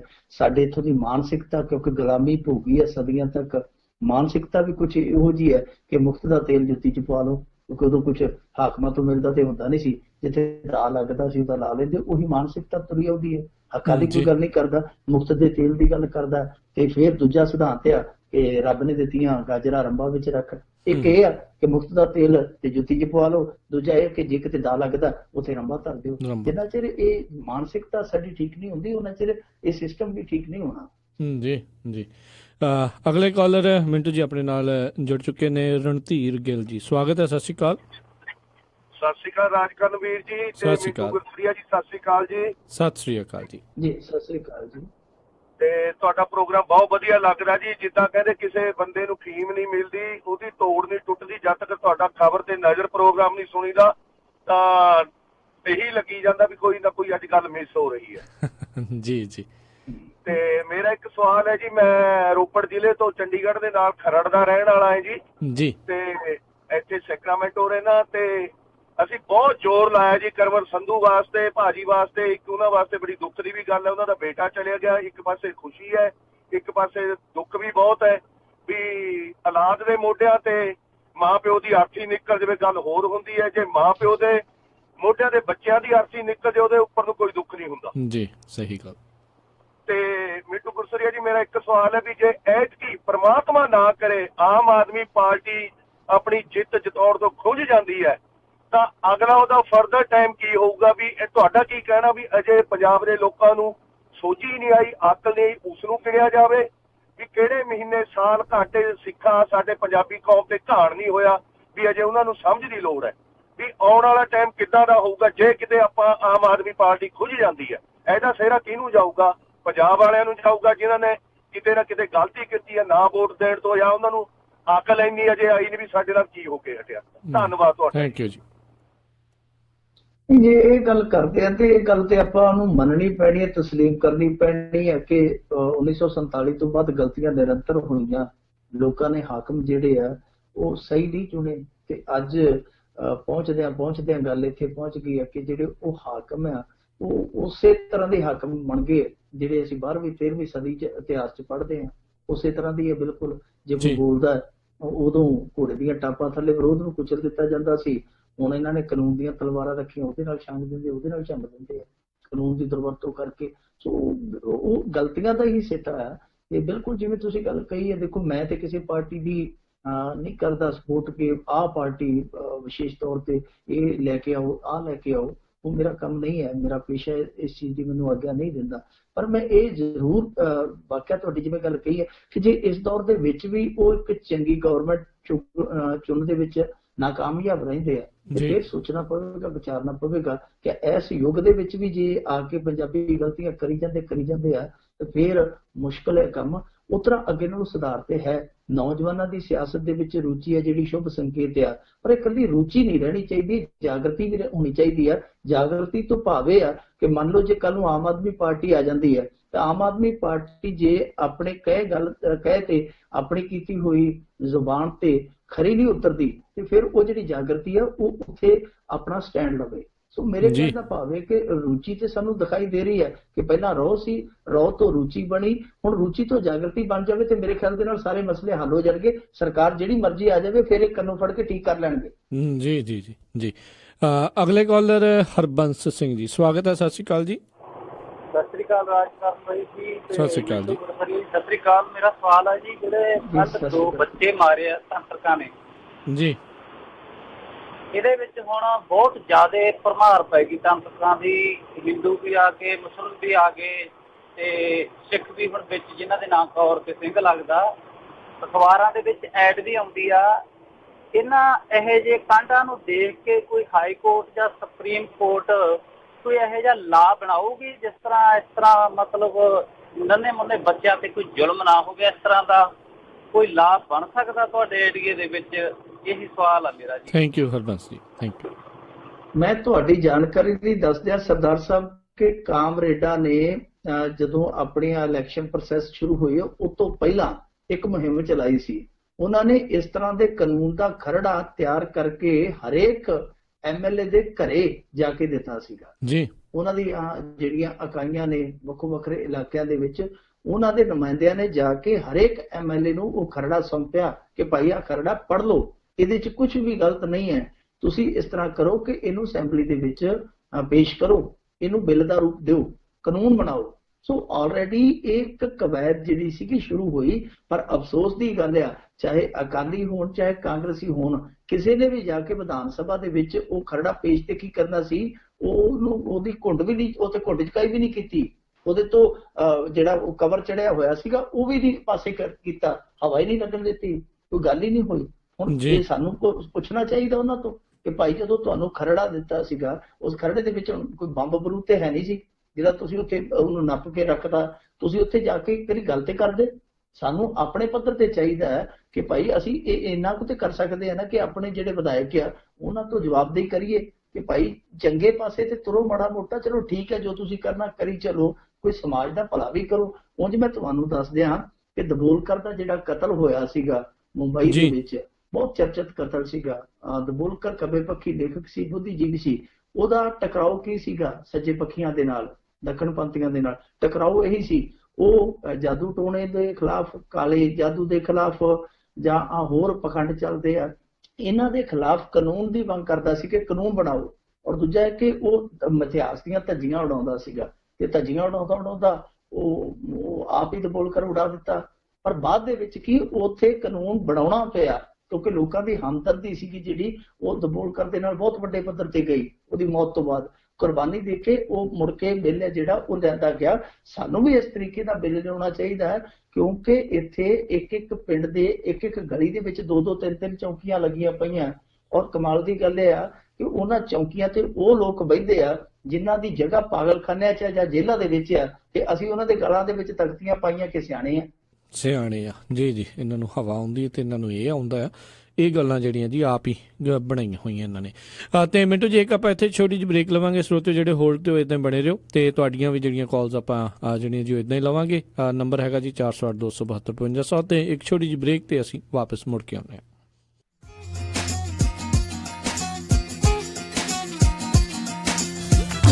You're listening to Punjabi Radio USA. KOBO Yuba City 1450 AM, KIID Sacramento 1470 AM, KWRU Fresno 1300 AM. Sacramento ਤੇ ਯੂਬਾ ਸਿਟੀ ਇਲਾਕੇ ਦੇ ਵਿੱਚ ਲੰਮੇ ਸਮੇਂ ਤੋਂ ਤੁਹਾਡੀਆਂ ਟੈਕਸ ਸਰਵਿਸਿਜ਼ ਦੇ ਲਈ IBS ਟੈਕਸ ਸਰਵਿਸਿਜ਼ ਜੋ ਇੱਕ ਪ੍ਰੋਫੈਸ਼ਨਲ ਟੈਕਸ ਅਤੇ ਅਕਾਊਂਟਿੰਗ ਕਾਰਪੋਰੇਸ਼ਨ ਹੈ। IBS ਟੈਕਸ ਸਰਵਿਸਿਜ਼ ਵਾਲੇ ਇੰਦਰਪਾਲ ਸਿੰਘ ਮਿਆਲ ਹੁਣਾਂ ਦੇ ਕੋਲੋਂ ਤੁਸੀਂ ਹਰ ਇੱਕ ਤਰੀਕੇ ਦਾ ਟੈਕਸ ਭਰਵਾ ਸਕਦੇ ਹੋ। Individual tax return, simple to complex tax return ਤੇ ਇਹ ਬਿਜ਼ਨਸ ਦੇ ਟੈਕਸ ਭਰਨ ਦੇ ਵਿੱਚ ਮਾਹਰ ਨੇ, ਜਿਨ੍ਹਾਂ ਵਿੱਚ trucking, gas station, liquor store ਦੇ ਟੈਕਸ ਵੀ ਭਰਦੇ ਹਨ। ਫਾਰਮਿੰਗ ਅਤੇ ਐਗਰੀਕਲਚਰ ਟੈਕਸ ਰਿਟਰਨ ਵੀ ਭਰਵਾ ਸਕਦੇ ਹੋ। ਸੋ ਆਪਣੀ ਹਰ ਇੱਕ ਤਰੀਕੇ ਦੀਆਂ ਟੈਕਸ ਜ਼ਰੂਰਤਾਂ ਦੇ ਲਈ ਹਮੇਸ਼ਾ ਯਾਦ ਰੱਖੋ IBS ਟੈਕਸ ਸਰਵਿਸਿਜ਼ ਵਾਲੇ ਇੰਦਰਪਾਲ ਸਿੰਘ ਮਿਆਲ। ਇਹਨਾਂ ਦੇ 2 ਆਫਿਸ ਹਨ, 2085 Arena Boulevard Sacramento. Phone number 9166412585, 916-641-2585 ਤੇ 327 Percy Avenue Yuba City. Phone number 5306747161, 530-674-7161। IBS tax services. ਕੀ ਗੱਲ ਮਨਜੀਤ ਜੀ, ਬੜੇ ਅਪਸੈਟ ਲੱਗਦੇ ਹੋ? ਬੜੀ ਪਰੇਸ਼ਾਨ ਆ ਵੀਰ ਜੀ, ਲੱਤਾਂ ਸੁੱਜ ਜਾਂਦੀਆਂ ਨੇ, ਦੁਖਦੀਆਂ ਨੇ, ਥਕਾਵਟ, ਖਾਰਸ਼, ਜਲਨ, ਦਰਦ ਤਾਂ ਕਰਕੇ ਤਾਂ ਸ਼ਾਮ ਨੂੰ ਸੈਰ ਵੀ ਨਹੀਂ ਕਰ ਹੁੰਦੀ। ਸਮਝ ਨਹੀਂ ਆਉਂਦੀ ਕੀ ਕਰਾਂ। ਤੁਹਾਨੂੰ ਜਾਣਾ ਚਾਹੀਦਾ ਹੈ ਇੰਟਰਮੈਡ ਵੇਨ ਕਲੀਨਿਕ ਤੇ। ਉਹ ਲੈਗਸ ਤੇ ਵੇਨਸ ਦਾ ਹੀ ਟ੍ਰੀਟਮੈਂਟ ਕਰਦੇ ਨੇ। ਮੇਰੀ ਆਪਣੀ ਸਿਸਟਰ ਨੇ ਉਹਨਾਂ ਕੋਲੋਂ ਇਲਾਜ ਕਰਵਾਇਆ। ਪਰ ਮੇਰੀ ਅੰਗਰੇਜ਼ੀ ਵਧੀਆ ਨਹੀਂ। ਉਹ ਛੱਡੋ ਭੈਣ ਜੀ, ਉਹ ਆਪ ਪੰਜਾਬੀ ਬੋਲਦੇ ਨੇ। ਕੌਣ ਨੇ ਡਾਕਟਰ ਸਾਹਿਬ? ਡਾਕਟਰ ਲਾਰੈਂਸ ਮਿਲਨੇ ਆ ਉਹਨਾਂ ਦਾ ਨਾਮ। 25 ਸਾਲ ਤੋਂ ਜ਼ਿਆਦਾ ਦਾ ਐਕਸਪੀਰੀਅੰਸ ਹੈ ਉਹਨਾਂ ਨੂੰ ਵੇਨਸ ਦੇ ਟ੍ਰੀਟਮੈਂਟ 'ਚ, ਤੇ ਉਹਨਾਂ ਦਾ ਟ੍ਰੀਟਮੈਂਟ ਬੜਾ ਹੀ ਇਫੈਕਟਿਵ ਤੇ ਪੇਨਲੈਸ ਹੈ। ਤੇ ਉਹ ਚੰਦ ਕੋਨਾ ਡਾਕਟਰਸ ਦੇ ਵਿੱਚੋਂ ਨੇ ਜਿਹੜੇ ਵੇਨਸ ਦਾ ਟ੍ਰੀਟਮੈਂਟ ਬਿਨਾਂ ਸਰਜਰੀ ਦੇ ਕਰਦੇ ਨੇ। ਇੰਸ਼ੋਰੈਂਸ ਦਾ ਕੀ? ਸਾਰੀ ਤਰ੍ਹਾਂ ਦੀਆਂ ਪ੍ਰਾਈਵੇਟ ਇੰਸ਼ੋਰੈਂਸ ਐਕਸੈਪਟ ਕਰਦੇ ਨੇ, ਜਿਵੇਂ ਮੈਡੀਕੇਅਰ, ਕਵਰਡ ਕੈਲੀਫੋਰਨੀਆ, ਮੈਡੀਕਲ, ਹੋਰ ਬਹੁਤ ਸਾਰੀਆਂ। ਤੇ ਤੁਹਾਡੀ ਸਿਸਟਰ ਦਾ ਕੀ ਹਾਲ ਹੈ ਹੁਣ ਇਲਾਜ ਤੋਂ ਬਾਅਦ? ਓ ਬਹੁਤ ਵਧੀਆ, ਉਹਦੀ ਪੇਨ ਤਾਂ ਬਿਲਕੁਲ ਹੀ ਖਤਮ ਹੋ ਗਈ। ਮੈਂ ਤਾਂ ਤੁਹਾਨੂੰ ਵੀ ਤੇ ਬਾਕੀ ਸਭ ਨੂੰ ਇਹੀ ਸਲਾਹ ਦਿੰਦਾ ਕਿ ਜਿਹਨੂੰ ਵੀ ਲੱਤਾਂ 'ਚ ਦਰਦ ਹੈ, ਵੈਰੀਕੋਸ ਵੇਨਸ ਨੇ, ਅਲਸਰ ਹੈ, ਕ੍ਰੈਂਪਸ ਨੇ, ਅੱਜ ਹੀ ਕਾਲ ਕਰੋ ਇੰਟਰਮੈਡ ਵੇਨ ਕਲੀਨਿਕ ਤੇ 530 434 7700। ਸੁਣੋ ਜ਼ਰਾ, ਪਾਰਟੀ ਦਾ ਕੀ ਕਰਨਾ ਹੈ? ਹਾਲਸ ਦੇ ਰੇਟ ਤਾਂ ਅਸਮਾਨ ਨੂੰ ਛੂ ਰਹੇ ਨੇ। ਉਹ ਗੱਲ ਤਾਂ ਤੇਰੀ ਠੀਕ ਆ, ਪਰ ਮੈਨੂੰ ਤਾਂ ਇੱਕ ਬੜੀ ਵਧੀਆ ਗੱਲ ਪਤਾ ਲੱਗੀ ਹੈ। ਉਹ ਕਿਹੜੀ? ਹੌਲੀਡੇਜ਼ ਦੇ ਇਸ ਮੌਸਮ ਦੇ ਵਿੱਚ ਮਿਰਾਜ ਬੈਂਕੁਏਟ ਹਾਲ ਵਾਲੇ ਇੱਕ ਬਹੁਤ ਵੱਡਾ ਆਫਰ ਦੇ ਰਹੇ ਆ। ਆਫਰ ਕਿਹੜਾ? ਬਈ ਉਹ ਕਹਿੰਦੇ ਨੇ ਅਸੀਂ ਹਾਲ ਦਾ ਰੈਂਟ ਲੈਣਾ ਹੀ ਨਹੀਂ। ਕੀ ਕਹਿ ਰਹੇ ਹੋ? ਬਿਲਕੁਲ, ਮਿਰਾਜ ਬੈਂਕੁਏਟ ਹਾਲ ਤੇ ਮੰਡੇ ਟੂ ਥਰਸਡੇ ਕੋਈ ਹਾਲ ਦਾ ਕਿਰਾਇਆ ਨਹੀਂ, ਤੇ ਫੂਡ ਉਹ ਵੀ ਰੈਗੂਲਰ ਪ੍ਰਾਈਸਸ ਤੇ ਮਿਲੂਗਾ। ਬਿਲਕੁਲ ਠੀਕ ਸੁਣਿਆ। ਮਿਰਾਜ ਬੈਂਕਟ ਹਾਲ, ਜਿਨ੍ਹਾਂ ਕੋਲ ਨੇ 2 ਬੈਂਕਟ ਹਾਲ 300 ਤੇ 1000 ਦੀ ਕੈਪੈਸਿਟੀ ਵਾਲੇ, ਤੇ ਹੌਲੀਡੇ ਸੀਜ਼ਨ ਤੇ ਉਹ ਦੇ ਰਹੇ ਨੇ ਇੱਕ special offer. Monday to Thursday hall ਦਾ ਕੋਈ ਕਿਰਾਇਆ ਨਹੀਂ, ਫੂਡ ਮਿਲੇਗਾ ਰੈਗੂਲਰ ਪ੍ਰਾਈਸਸ ਤੇ, ਕੋਈ ਐਕਸਟਰਾ ਚਾਰਜ ਨਹੀਂ। ਮਿਰਾਜ ਬੈਂਕਟ ਹਾਲ, ਜਿਨ੍ਹਾਂ ਕੋਲ ਹੈ number 1 catering in town, best sweets ਤੇ ਤੁਹਾਡੇ ਫੰਕਸ਼ਨ ਲਈ best ambience. For more information call Raja Singh 9168656659 या परमप्रीत सिंह डड्डी 6615103143। ਸਤਿ ਸ਼੍ਰੀ ਅਕਾਲ ਜੀ, ਮੈਂ ਹਾਂ ਤੁਹਾਡਾ ਆਪਣਾ ਜ਼ੋਰਾ ਰੰਧਾਵਾ ਤੇ ਮੇਰੇ ਵੱਲੋਂ ਪੰਜਾਬੀ ਰੇਡੀਓ USA ਸੁਣਨ ਵਾਲੇ ਸਾਰਿਆਂ ਸਰੋਤਿਆਂ ਨੂੰ ਪਿਆਰ ਭਰੀ ਸਤਿ ਸ਼੍ਰੀ ਅਕਾਲ। ਪਰਮਾਤਮਾ ਸਾਰਿਆਂ ਨੂੰ ਬਹੁਤ ਹੀ ਬਹੁਤ ਖੁਸ਼ੀਆਂ ਦੇਵੇ।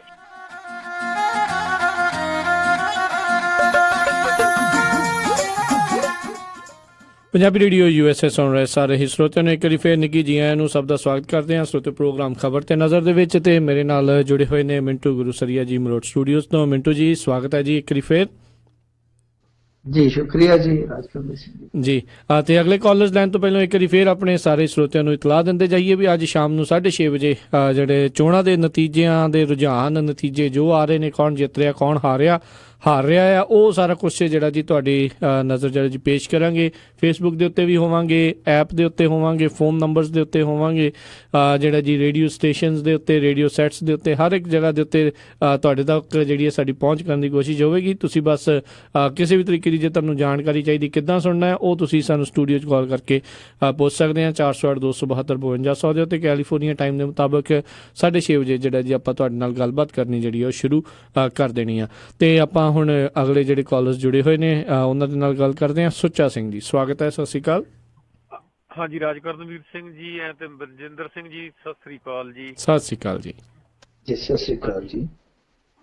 ਦੁੱਖ ਬੜਾ ਹੋਇਆ ਕੱਲ ਖਬਰ ਸੁਣ ਕੇ ਵੀ 2 ਬੱਚੇ ਜਿਹੜੇ ਤਾਂਤਰਿਕ ਨੇ ਮਾਰਤੇ ਨੇ। ਮੈਂ ਇੱਕ ਗੱਲ ਕਰਨੀ ਚਾਹੁੰਦਾ ਵੀ ਮੈਂ ਮਾਛੀਵਾੜਾ ਸਾਹਿਬ ਤੋਂ ਬਿਲੋਂਗ ਕਰਦਾ, ਤੇ ਸਾਡੇ ਉੱਥੇ ਇੱਕ ਬੀਬੀ ਚ ਪਹਿਲਾਂ ਨਾ ਉੱਥੇ ਸਾਡੇ ਸੰਤ ਬਾਬਾ ਪਿਆਰਾ ਸਿੰਘ ਹੋਏ ਨੇ, ਉਹ ਕਹਿੰਦੀ ਮੇਰੇ ਚ ਆਉਂਦੇ ਨੇ ਬਹੁਤ ਦੇਰ ਦੇ। ਹੁਣ ਉਹ ਸਾਰੇ ਟੱਬਰ ਕੋਲ ਹੀ ਠੇਕਾ, 2 ਕੁੜੀਆਂ ਨੇ, ਇੱਕ ਉਹਦਾ ਮੁੰਡਾ ਹੈ, ਗਾਂ ਭਰਾ ਦੀਆਂ ਕੁੜੀਆਂ, ਉਹਨਾਂ ਸਾਰੀਆਂ ਦੇ ਵਿੱਚ ਹੀ ਉਹ ਬਾਬਾ ਜੀ ਆਉਂਦੇ ਨੇ, ਹਨਾ। ਤੇ ਲੋਕਾਂ ਨੂੰ ਪਿੱਛੇ ਲਾਇਆ ਉਦਾਂ ਹੀ ਗਲਤ ਗੱਲਾਂ ਕਰ ਕਰਕੇ। ਤੇ ਦੂਸਰਾ ਮੈਂ ਇੱਕ ਸਵਾਲ ਸੀ, ਜਿੱਦਾਂ ਕਹਿ ਲਓ ਵੀ ਬਾਦਲ ਸਾਹਿਬ ਕਹਿੰਦੇ ਅਮਰੀਕਾ ਤੋਂ ਆਏ ਤੇ ਸਿੱਧੇ ਪਿੰਡ ਹੀ ਆ ਗਏ, ਕਹਿੰਦੇ ਜੇ ਮੈਂ ਪਿੰਡ ਹੁੰਦਾ ਇੱਥੇ ਮੈਂ ਸੁਣਾ ਰਿਜ਼ਲਟ ਤੇ ਕਹਿੰਦੇ ਅਸੀਂ ਜਿੱਤ ਜਾਂਦੇ ਆ। ਇੱਕ ਸੱਚੀ ਗੱਲ ਹੈ ਜਾਂ ਕੀ ਗੱਲ ਹੈ, ਤਾਂ ਦੱਸਿਓ ਮਾੜਾ ਜਿਹਾ ਵਿਸਤਾਰ ਨਾਲ। ਜੀ ਕੱਟਿਓ ਨਾ ਜੀ, ਕੱਟਿਓ ਨਾ ਜੀ। ਸੱਚੀ ਗੱਲ ਹੈ ਜੀ। ਇਹ ਨਾ ਕੁਝ ਮਿੱਥਾਂ ਹੁੰਦੀਆਂ ਨੇ ਜੋ ਇਨਸਾਨ ਆਪਣੇ ਆਪ ਹੀ ਮਿੱਥ ਲੈਂਦਾ ਜੀ। ਇਹਨਾਂ ਨੇ ਹਮੇਸ਼ਾ ਜਦੋਂ ਚੋਣ ਪ੍ਰਚਾਰ ਕਰਨਾ ਹੁੰਦਾ ਮੋਗੇ ਤੋਂ ਸ਼ੁਰੂਆਤ ਕਰਦੇ, ਨੋਟ ਕਰੋ ਕਦੇ।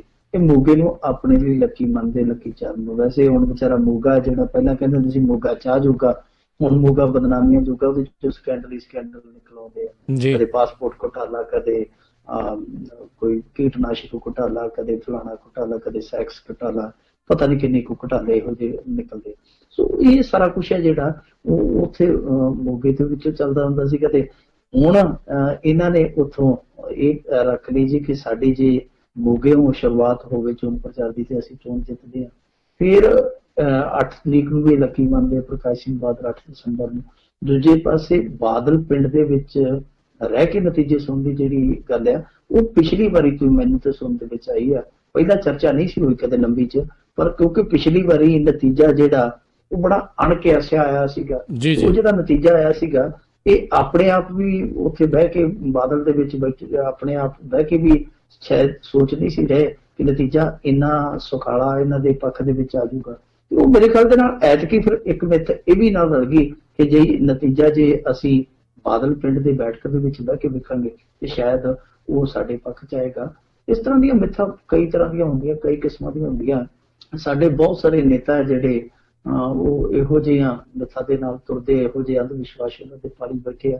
ਚਲੋ ਖੈਰ ਮੁਬਾਰਕ ਹੋਵੇ, ਪਤਾ ਲੱਗ ਜੂ ਇਹ ਮਿੱਥ ਜਿੱਤ ਪ੍ਰਾਪਤ ਕਰਦੀ ਹੈ ਜਾਂ ਇਹ ਮਿੱਥ ਹੈ ਜਿਹੜੀ ਉਹ ਫਿਰ ਮਿੱਥ ਕੇ ਹੁਣ ਉਹ ਮਿੱਥੀ ਜਾਊਗੀ ਤੇ ਮਿੱਧੀ ਜਾਊਗੀ, ਨਾ ਤਾਂ ਫਿਰ ਉਹ ਮਿੱਥ ਨਹੀਂ ਕੰਮ ਆਉਂਦੀ।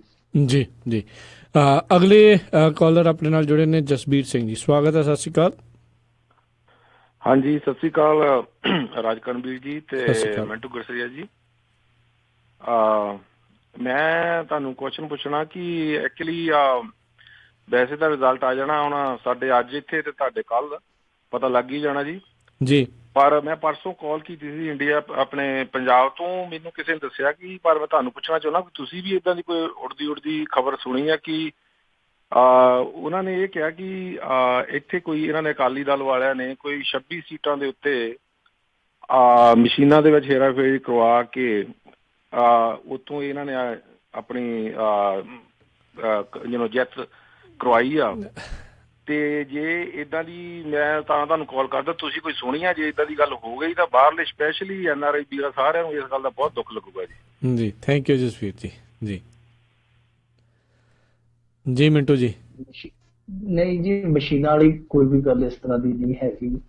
ਤੇ ਮੈਂ ਤੁਹਾਡੀ ਜਾਣਕਾਰੀ ਲਈ ਦੱਸ ਦਿਆਂ ਕਿ ਮਸ਼ੀਨਾਂ ਦੀ ਰਾਖੀ ਆਮ ਆਦਮੀ ਪਾਰਟੀ ਵਾਲੇ ਵੀ ਬੈਠੇ, ਕਾਂਗਰਸੀ ਵੀ ਬੈਠੇ ਆ, ਅਕਾਲੀਆਂ ਤੋਂ ਬਹਿਣ ਦੀ ਵੈਸੇ ਲੋੜ ਨਹੀਂ ਹੈ। ਉਹ ਇਸ ਕਰਕੇ ਕਿਉਂਕਿ ਉਹ ਕੌਨਫੀਡੈਂਟ ਹੈ ਕਿ ਅਸੀਂ ਜਿੱਤ ਜਾਣਾ। ਸਾਰੇ ਪਾਸੇ ਜਿਹੜਾ ਇਹਨਾਂ EVM ਮਸ਼ੀਨਾਂ ਦੇ ਉੱਤੇ ਘੇਰਾ ਜਿਹੜਾ ਸਾਰੇ ਪਾਸੇ ਬਹੁਤ ਜ਼ਿਆਦਾ ਸਖਤ ਆ। ਸਾਡਾ ਇੱਥੋਂ ਦਾ ਜਿਹੜਾ ਮੁੱਖ ਚੋਣ ਅਧਿਕਾਰੀ ਹੈ ਉਹ ਕੱਲ ਸਾਰੇ ਜ਼ਿਲ੍ਹਿਆਂ ਦੇ ਵਿੱਚ ਗੇੜਾ ਕੱਢ ਕੇ ਗਿਆ। ਮੇਰੇ ਖਿਆਲ ਦੇ ਨਾਲ 8-10 ਜ਼ਿਲ੍ਹੇ ਉਹਨੇ ਇੱਕ ਦਿਨ ਚ ਕੱਢੇ ਆ। ਸਾਰੇ ਉਹਨਾਂ ਗਿਣਤੀ ਕੇਂਦਰਾਂ ਤੇ ਗਿਆ ਔਰ 5 ਲੇਅਰਸ ਦੀ ਹਰੇਕ ਥਾਂ ਤੇ ਸਿਕਿਉਰਿਟੀ ਹੈ, ਵਿੱਚ BSF ਵੀ ਆ, ਵਿੱਚ RBI ਵੀ ਹੈ, ਜਿਹੜੀ PAP ਹੁੰਦੀ ਹੈ ਜਿਹੜੀ ਇਹ ਵੀ ਹੈ, ਪੰਜਾਬ ਪੁਲਿਸ ਵੀ ਹੈ। ਇਸ ਤਰ੍ਹਾਂ 5 ਉਹ ਕਤਾਰਾਂ ਨੇ, 5 ਪਰਤਾਂ ਨੇ ਉਸ ਸੁਰੱਖਿਆ ਦੀਆਂ। ਬਹੁਤ ਹੀ ਐਤਕੀ ਸਖਤ ਹੈ ਕੰਮ।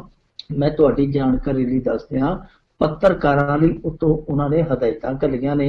ਉਹਨਾਂ ਨੇ ਇੱਥੋਂ ਤੱਕ ਕਿਹਾ ਕਿ ਮੀਡੀਆ ਸੈਂਟਰ ਤੋਂ ਗਾਂਹ ਤੁਸੀਂ ਇਹ ਮੋਬਾਈਲ ਹੈ ਜਿਹੜਾ ਉਹ ਨਹੀਂ ਲਿਜਾ ਸਕਦੇ।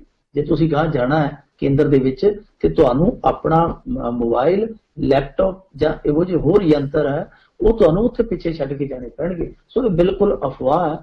ਜਾਂ ਤੇ ਤੁਹਾਡੇ ਜਿਹੜੇ ਸਕੇ ਸੰਬੰਧੀ ਉਹਨਾਂ ਨੂੰ ਕਿਸੇ ਨੇ ਅਫਵਾਹ ਪਹੁੰਚਾ ਦਿੱਤੀ ਹੈ ਤੇ ਜਾਂ ਫਿਰ ਤੁਹਾਨੂੰ ਕੋਈ ਸੁਣਨ ਦੇ ਵਿੱਚ ਭੁਲੇਖਾ ਲੱਗਿਆ। ਇਸ ਤਰ੍ਹਾਂ ਦੀ ਇੱਥੇ ਕੋਈ ਵੀ ਗੱਲ ਨਹੀਂ ਹੈ। ਜੀ ਜੀ ਬਿਲਕੁਲ, ਜਿੱਦਾਂ ਆਪਾਂ ਸੁਣਦੇ ਵੀ ਰਹੇ ਵੀ ਜਿੰਦੇ ਸਾਰਿਆਂ ਨੇ ਆਪੋ ਆਪਣੇ ਲਾਏ ਆ, ਬਹੁਤ ਸਾਰੇ ਜਿਹੜੇ ਵੱਖ-ਵੱਖ ਪਾਰਟੀਆਂ ਨੇ ਫੇਸਬੁੱਕ ਦੇ ਉੱਤੇ ਸਟਰੋਂਗ ਰੂਮਾਂ ਨੂੰ ਲਾਈਵ ਜਿਹੜਾ ਜੀ ਉਹ ਦਿਖਾਈ ਜਾ ਰਹੇ ਸੀਗੇ। ਸੋ ਦੇਖੋ ਕੀ ਬਣਦਾ ਆ। ਵੈਸੇ ਇਹਦੇ ਨਾਲ ਮੈਂ ਇਹ ਸਵਾਲ ਪੁੱਛਣਾ ਚਾਹੁੰਦਾ ਵੀ ਹਮੇਸ਼ਾ ਹਾਰਨ ਵਾਲੀ ਪਾਰਟੀ ਇਹ ਦੋਸ਼ ਲਾਉਂਦੀ ਆ ਵੀ ਮਸ਼ੀਨਾਂ 'ਚ ਹੇਰਾਫੇਰੀ ਹੋਈ ਆ, ਅਤੇ ਜਿਹੜੀ ਜਿੱਤ ਜਾਂਦੀ ਉਹ ਕਦੀ ਵੀ ਉਸ ਦੇ ਬਾਰੇ ਜਿਹੜੀ ਉਹ ਗੱਲ ਨਹੀਂ ਕਰਦੀ। ਹੁੰਦਾ ਤਾਂ ਮੈਨੂੰ ਲੱਗਦਾ ਬਹੁਤ ਘੱਟ ਚਾਂਸ ਜਿਹੜੇ ਜੀ ਹੁੰਦੇ ਹੋਣਗੇ, ਜਿਹੜੇ ਕਰਨ ਵਾਲੇ ਉਹ ਕਰ ਵੀ ਜਾਂਦੇ ਹੋਣਗੇ, ਪਰ ਪਹਿਲੋਂ ਜਦੋਂ ਬੈਲਟ ਸੀਗੇ, ਜਦੋਂ ਪਾਉਂਦੇ ਸੀਗੇ ਤਾਂ ਉਦੋਂ ਤਾਂ ਸੁਣਿਆ ਵੀ ਸੀਗਾ ਬੂਥ ਕੈਪਚਰਿੰਗ ਹੋ ਗਈ, ਇਹ ਹੋ ਗਿਆ। ਇਸ ਵਾਰੀ ਤਾਂ ਇੱਦਾਂ ਦੀਆਂ ਖਬਰਾਂ ਵੀ ਇਨਫੈਕਟ ਯੂਪੀ ਵਰਗੇ ਜਿਹੜੇ ਆ ਉਹਦੇ ਵਿੱਚੋਂ ਵੀ ਬਹੁਤ ਘੱਟ ਜਿਹੜੀਆਂ ਸੁਣਨ ਨੂੰ ਜਿਹੜੀਆਂ ਮਿਲੀਆਂ, ਨਾ ਮਾਤਰ ਹੀ ਸੀਗੀਆਂ ਵੀ ਕੋਈ ਇੱਦਾਂ ਦੀ ਜਿਹੜੀ ਘਟਨਾ ਆ ਉਹ ਵਾਪਰੀ ਹੋਵੇ। ਅਤੇ ਮਿੰਟੂ ਜੀ ਅਗਲੇ ਕਾਲਰ ਆਪਣੇ ਨਾਲ ਜੁੜੇ ਨੇ ਅਮਰਿੰਦਰ ਹੁੰਦਲ ਜੀ, ਸਵਾਗਤ ਹੈ। ਸਤਿ ਸ਼੍ਰੀ ਅਕਾਲ ਜੀ। ਜੀ ਮੇਰੇ ਵੱਲੋਂ ਦੋਨਾਂ ਵੀਰਾਂ ਨੂੰ ਪਿਆਰ ਭਰੀ ਸਤਿ ਸ਼੍ਰੀ ਅਕਾਲ ਜੀ। ਸਤਿ ਸ਼੍ਰੀ ਅਕਾਲ ਜੀ। ਵੀਰ ਜੀ ਮੈਂ ਮਿੰਟੂ ਵੀਰ ਜੀ ਦੇ ਏਰੀਏ ਦੀ ਹੁਣੇ ਖਬਰ ਪੜ੍ਹੀ ਆ ਟਾਕਿੰਗ ਪੰਜਾਬ ਦੇ ਵੀਰ ਜੀ ਸੁਰਿੰਦਰ ਸਿੰਘ ਹੋਣਾ ਨੇ 2 ਘੰਟੇ ਪਹਿਲਾਂ ਫੇਸਬੁੱਕ ਤੇ ਪਾਈ ਸੀਗੀ। ਇਹਨਾਂ ਦੇ ਏਰੀਏ 'ਚ ਇੱਕ ਪਿੰਡ ਆ ਜੀ ਰਾਣੀਵਾਲਾ ਜਾਂ ਰਾਣੀਵਾਲਾ, ਮਾਫ ਕਰਨਾ ਜੇ ਮੈਂ ਕਦੇ ਗਲਤ ਕਹਿੰਦਾ ਹੋਵਾਂ, ਰਾਣੀਵਾਲਾ ਜੀ, ਠੀਕ ਹੈ। ਤੇ ਉਸ ਪਿੰਡ ਦੇ ਜੀ ਸਾਬਕਾ ਪੰਚਾਇਤ ਮੈਂਬਰ ਨੇ ਮੇਜਰ ਸਿੰਘ ਜੀ, ਤੇ ਇਹ ਵੱਡੇ ਬਾਦਲ ਦੇ ਬੜੇ ਖਾਸਮ ਖਾਸ ਸੀਗੇ। ਇਹਨਾਂ ਨੇ ਅੱਜ ਹੀ ਆਪਣੇ ਪਿੰਡ ਦੇ ਗੁਰਦੁਆਰਾ ਸਾਹਿਬ ਵਿੱਚ ਜਾ ਕੇ ਸਪੀਕਰ ਵਿੱਚ ਸਾਰੇ ਪਿੰਡ ਨੂੰ ਬੋਲ ਕੇ ਇਹ ਕਿਹਾ ਹੈ ਕਿ ਭਾਈ ਮੈਂ ਅੱਜ ਤੋਂ ਨਸ਼ਾ ਵੇਚਣਾ ਬੰਦ ਕਰ ਦਿੱਤਾ ਹੈ ਤੇ ਕਿਰਪਾ ਕਰਕੇ ਮੇਰੇ ਘਰੇ ਕੋਈ ਕੱਲ ਤੋਂ ਨਸ਼ਾ ਲੈਣ ਲਈ ਨਾ ਆਵੇ। ਇਸ ਬਾਰੇ ਕੁਝ ਜਾਣਦੇ ਹੋ ਸਾਨੂੰ ਵਿਸਥਾਰ ਨਾਲ ਦੱਸਿਓ ਜੀ। ਧੰਨਵਾਦ ਜੀ।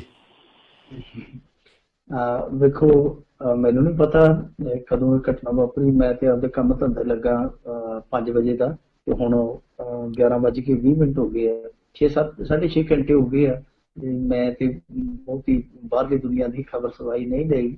ਉਹਦਾ ਮੈਂ ਸਵੇਰੇ ਪਤਾ ਕਰ ਲੂ ਕੀ ਮਸਲਾ ਹੈ। ਪਰ ਸਾਡੇ ਇਲਾਕੇ ਦੇ ਵਿੱਚ ਇਸ ਤਰ੍ਹਾਂ ਦੀ ਅਨਾਉਂਸਮੈਂਟ ਅੱਗੇ ਕਈ ਵਾਰੀ ਹੋਈ ਆ।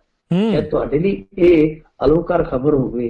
ਸਾਡੇ ਇੱਥੇ ਅਸੀਂ ਜਦੋਂ ਛੋਟੇ ਹੁੰਦੇ ਸਾਂ, ਰਾਜ ਕਰਨਵੀਰ ਸਿੰਘ ਜੀ ਦੇ ਆਮ ਹੀ ਅਨਾਉਂਸਮੈਂਟਾਂ ਸੁਣਦੇ ਸਾਂ ਕਿ ਲਓ ਭਾਈ ਫਲਾਣੇ ਨੇ ਸ਼ਰਾਬ ਵੇਚਣ ਦੀ ਸਹੁੰ ਪਾ ਦਿੱਤੀ ਹੈ ਤੇ ਅੱਜ ਤੋਂ ਬਾਅਦ ਉਹਦੇ ਘਰੇ ਕੋਈ ਨਾ ਜਾਵੇ। ਫਲਾਣੇ ਨੇ ਫੀਮ ਵੇਚਣ ਦੀ ਸਹੁੰ ਪਾ ਦਿੱਤੀ ਹੈ, ਉਹਦੇ ਘਰੇ ਕੋਈ ਨਾ ਜਾਵੇ। ਅਸੀਂ ਨਿੱਕੇ ਨਿੱਕੇ ਹੁੰਦੇ ਨੇ ਆਪ ਇਹਨਾਂ ਕੰਨਾਂ ਦੇ ਨਾਲ ਸੁਣਿਆ। ਉਹਦਾ ਇੱਕ ਕਾਰਨ ਆ, ਇੱਧਰ ਸਾਰੀ ਜਿਹੜੀ ਇਹ ਬੈਲਟ ਆ, ਇਹ ਉਹ ਬੈਲਟ ਆ ਜਿਹੜੇ ਉਜੜ ਕੇ ਆਏ ਲੋਕ ਸੀ, ਤੇ ਇਹਨਾਂ ਨੇ ਇੱਥੇ ਆਪਦੀ ਸਥਾਪਤੀ ਬਹੁਤ ਸੰਘਰਸ਼ ਕਰਕੇ ਕੀਤੀ ਹੈ। ਤੇ ਉਹ ਬੰਦੇ ਜਿਹੜੇ ਕਿ ਪੈਰਾਂ ਸਿਰ ਹੋ ਵੀ ਗਏ ਆ, ਉਹ ਹਾਲੇ ਵੀ ਕਈ ਹੈ ਜਿਹੜੇ ਉਹ ਆਪਣੀਆਂ ਆਦਤਾਂ ਪੁਰਾਣੀਆਂ ਨਹੀਂ ਛੱਡਦੇ। ਮੌਜਾਂ ਉਹਨਾਂ ਨੇ ਕੀਤੀਆਂ, ਪਰ ਬਾਅਦ ਦੇ ਵਿੱਚ ਹੁਣ ਜਦੋਂ ਪਤਾ ਲੱਗਦਾ ਹੈ ਕਿ ਭਾਈ ਹੁਣ ਡੰਡਾ ਸਾਨੂੰ ਤੋਂ ਕਾਨੂੰਨ ਦਾ ਜਿਹੜਾ ਸਖਤਾਈ ਕਰ ਸਕਦਾ, ਫਿਰ ਇਸ ਤਰ੍ਹਾਂ ਦੀ ਅਨਾਉਂਸਮੈਂਟ ਹੋ ਸਕਦਾ ਕਰ ਦਿੱਤੀ ਹੋਵੇ। ਉਂਝ ਇਸ ਪਿੰਡ ਦੇ ਵਿੱਚ, ਰਾਣੀ ਵਾਲੇ ਪਿੰਡ ਦੇ ਵਿੱਚ ਸ਼ਰਾਬ ਵੀ ਪਹਿਲਾਂ ਬਹੁਤ ਨਿਕਲਦੀ ਰਹੀ ਹੈ। ਜਿਵੇਂ ਕਟਿਆਲੀ ਪਿੰਡ ਬਦਨਾਮ ਹੈ, ਇੱਥੇ ਰਾਣੀ ਵਾਲੇ ਦੇ ਵਿੱਚ ਬਹੁਤ ਸ਼ਰਾਬ ਨਿਕਲਦੀ ਰਹੀ ਹੈ, ਪਰ ਸ਼ਰਾਬਨੀ ਇਹ ਪਿੰਡ ਸਾਫ਼ ਹੋ ਗਿਆ, ਥੋੜਾ ਜਿਹਾ ਉਧਰੋਂ ਬਦਨਾਮੀ ਤੋਂ ਬਚ ਗਿਆ। ਪਰ ਹੋਰ ਕਈ ਇਹਨਾਂ ਦੇ ਪਿੰਡ ਦੇ ਹੈਗੇ ਸੀਗੇ ਅੱਗੇ ਜਿਹੜੇ ਆਮ ਜੇਲ੍ਹਾਂ ਜੁਲ੍ਹਾਂ ਦੇ ਵਿੱਚ ਮਿਲ ਜਾਂਦੇ ਸੀਗੇ। ਪਰ ਇਹ ਮਸਲਾ ਕੀ ਹੈ, ਇਹਦੇ ਬਾਰੇ ਤੇ ਮੈਂ ਹੁਣ ਸਵੇਰੇ ਜਾ ਕੇ ਤੋਂ ਪਤਾ ਕਰ ਸਕਦਾ ਕਿ ਵਾਕਿਆ ਹੋਈ ਹੈ ਜਾਂ ਕਈ ਵਾਰੀ ਕਿਉਂਕਿ ਸੋਸ਼ਲ ਮੀਡੀਆ ਤੇ ਗਾਹ ਦੀ ਗੱਲ ਜਿਹੜੀ ਉਹ ਕੱਚ ਪੱਕ ਵੀ ਚਲੀ ਜਾਂਦੀ ਹੈ। ਜੀ ਬਿਲਕੁਲ।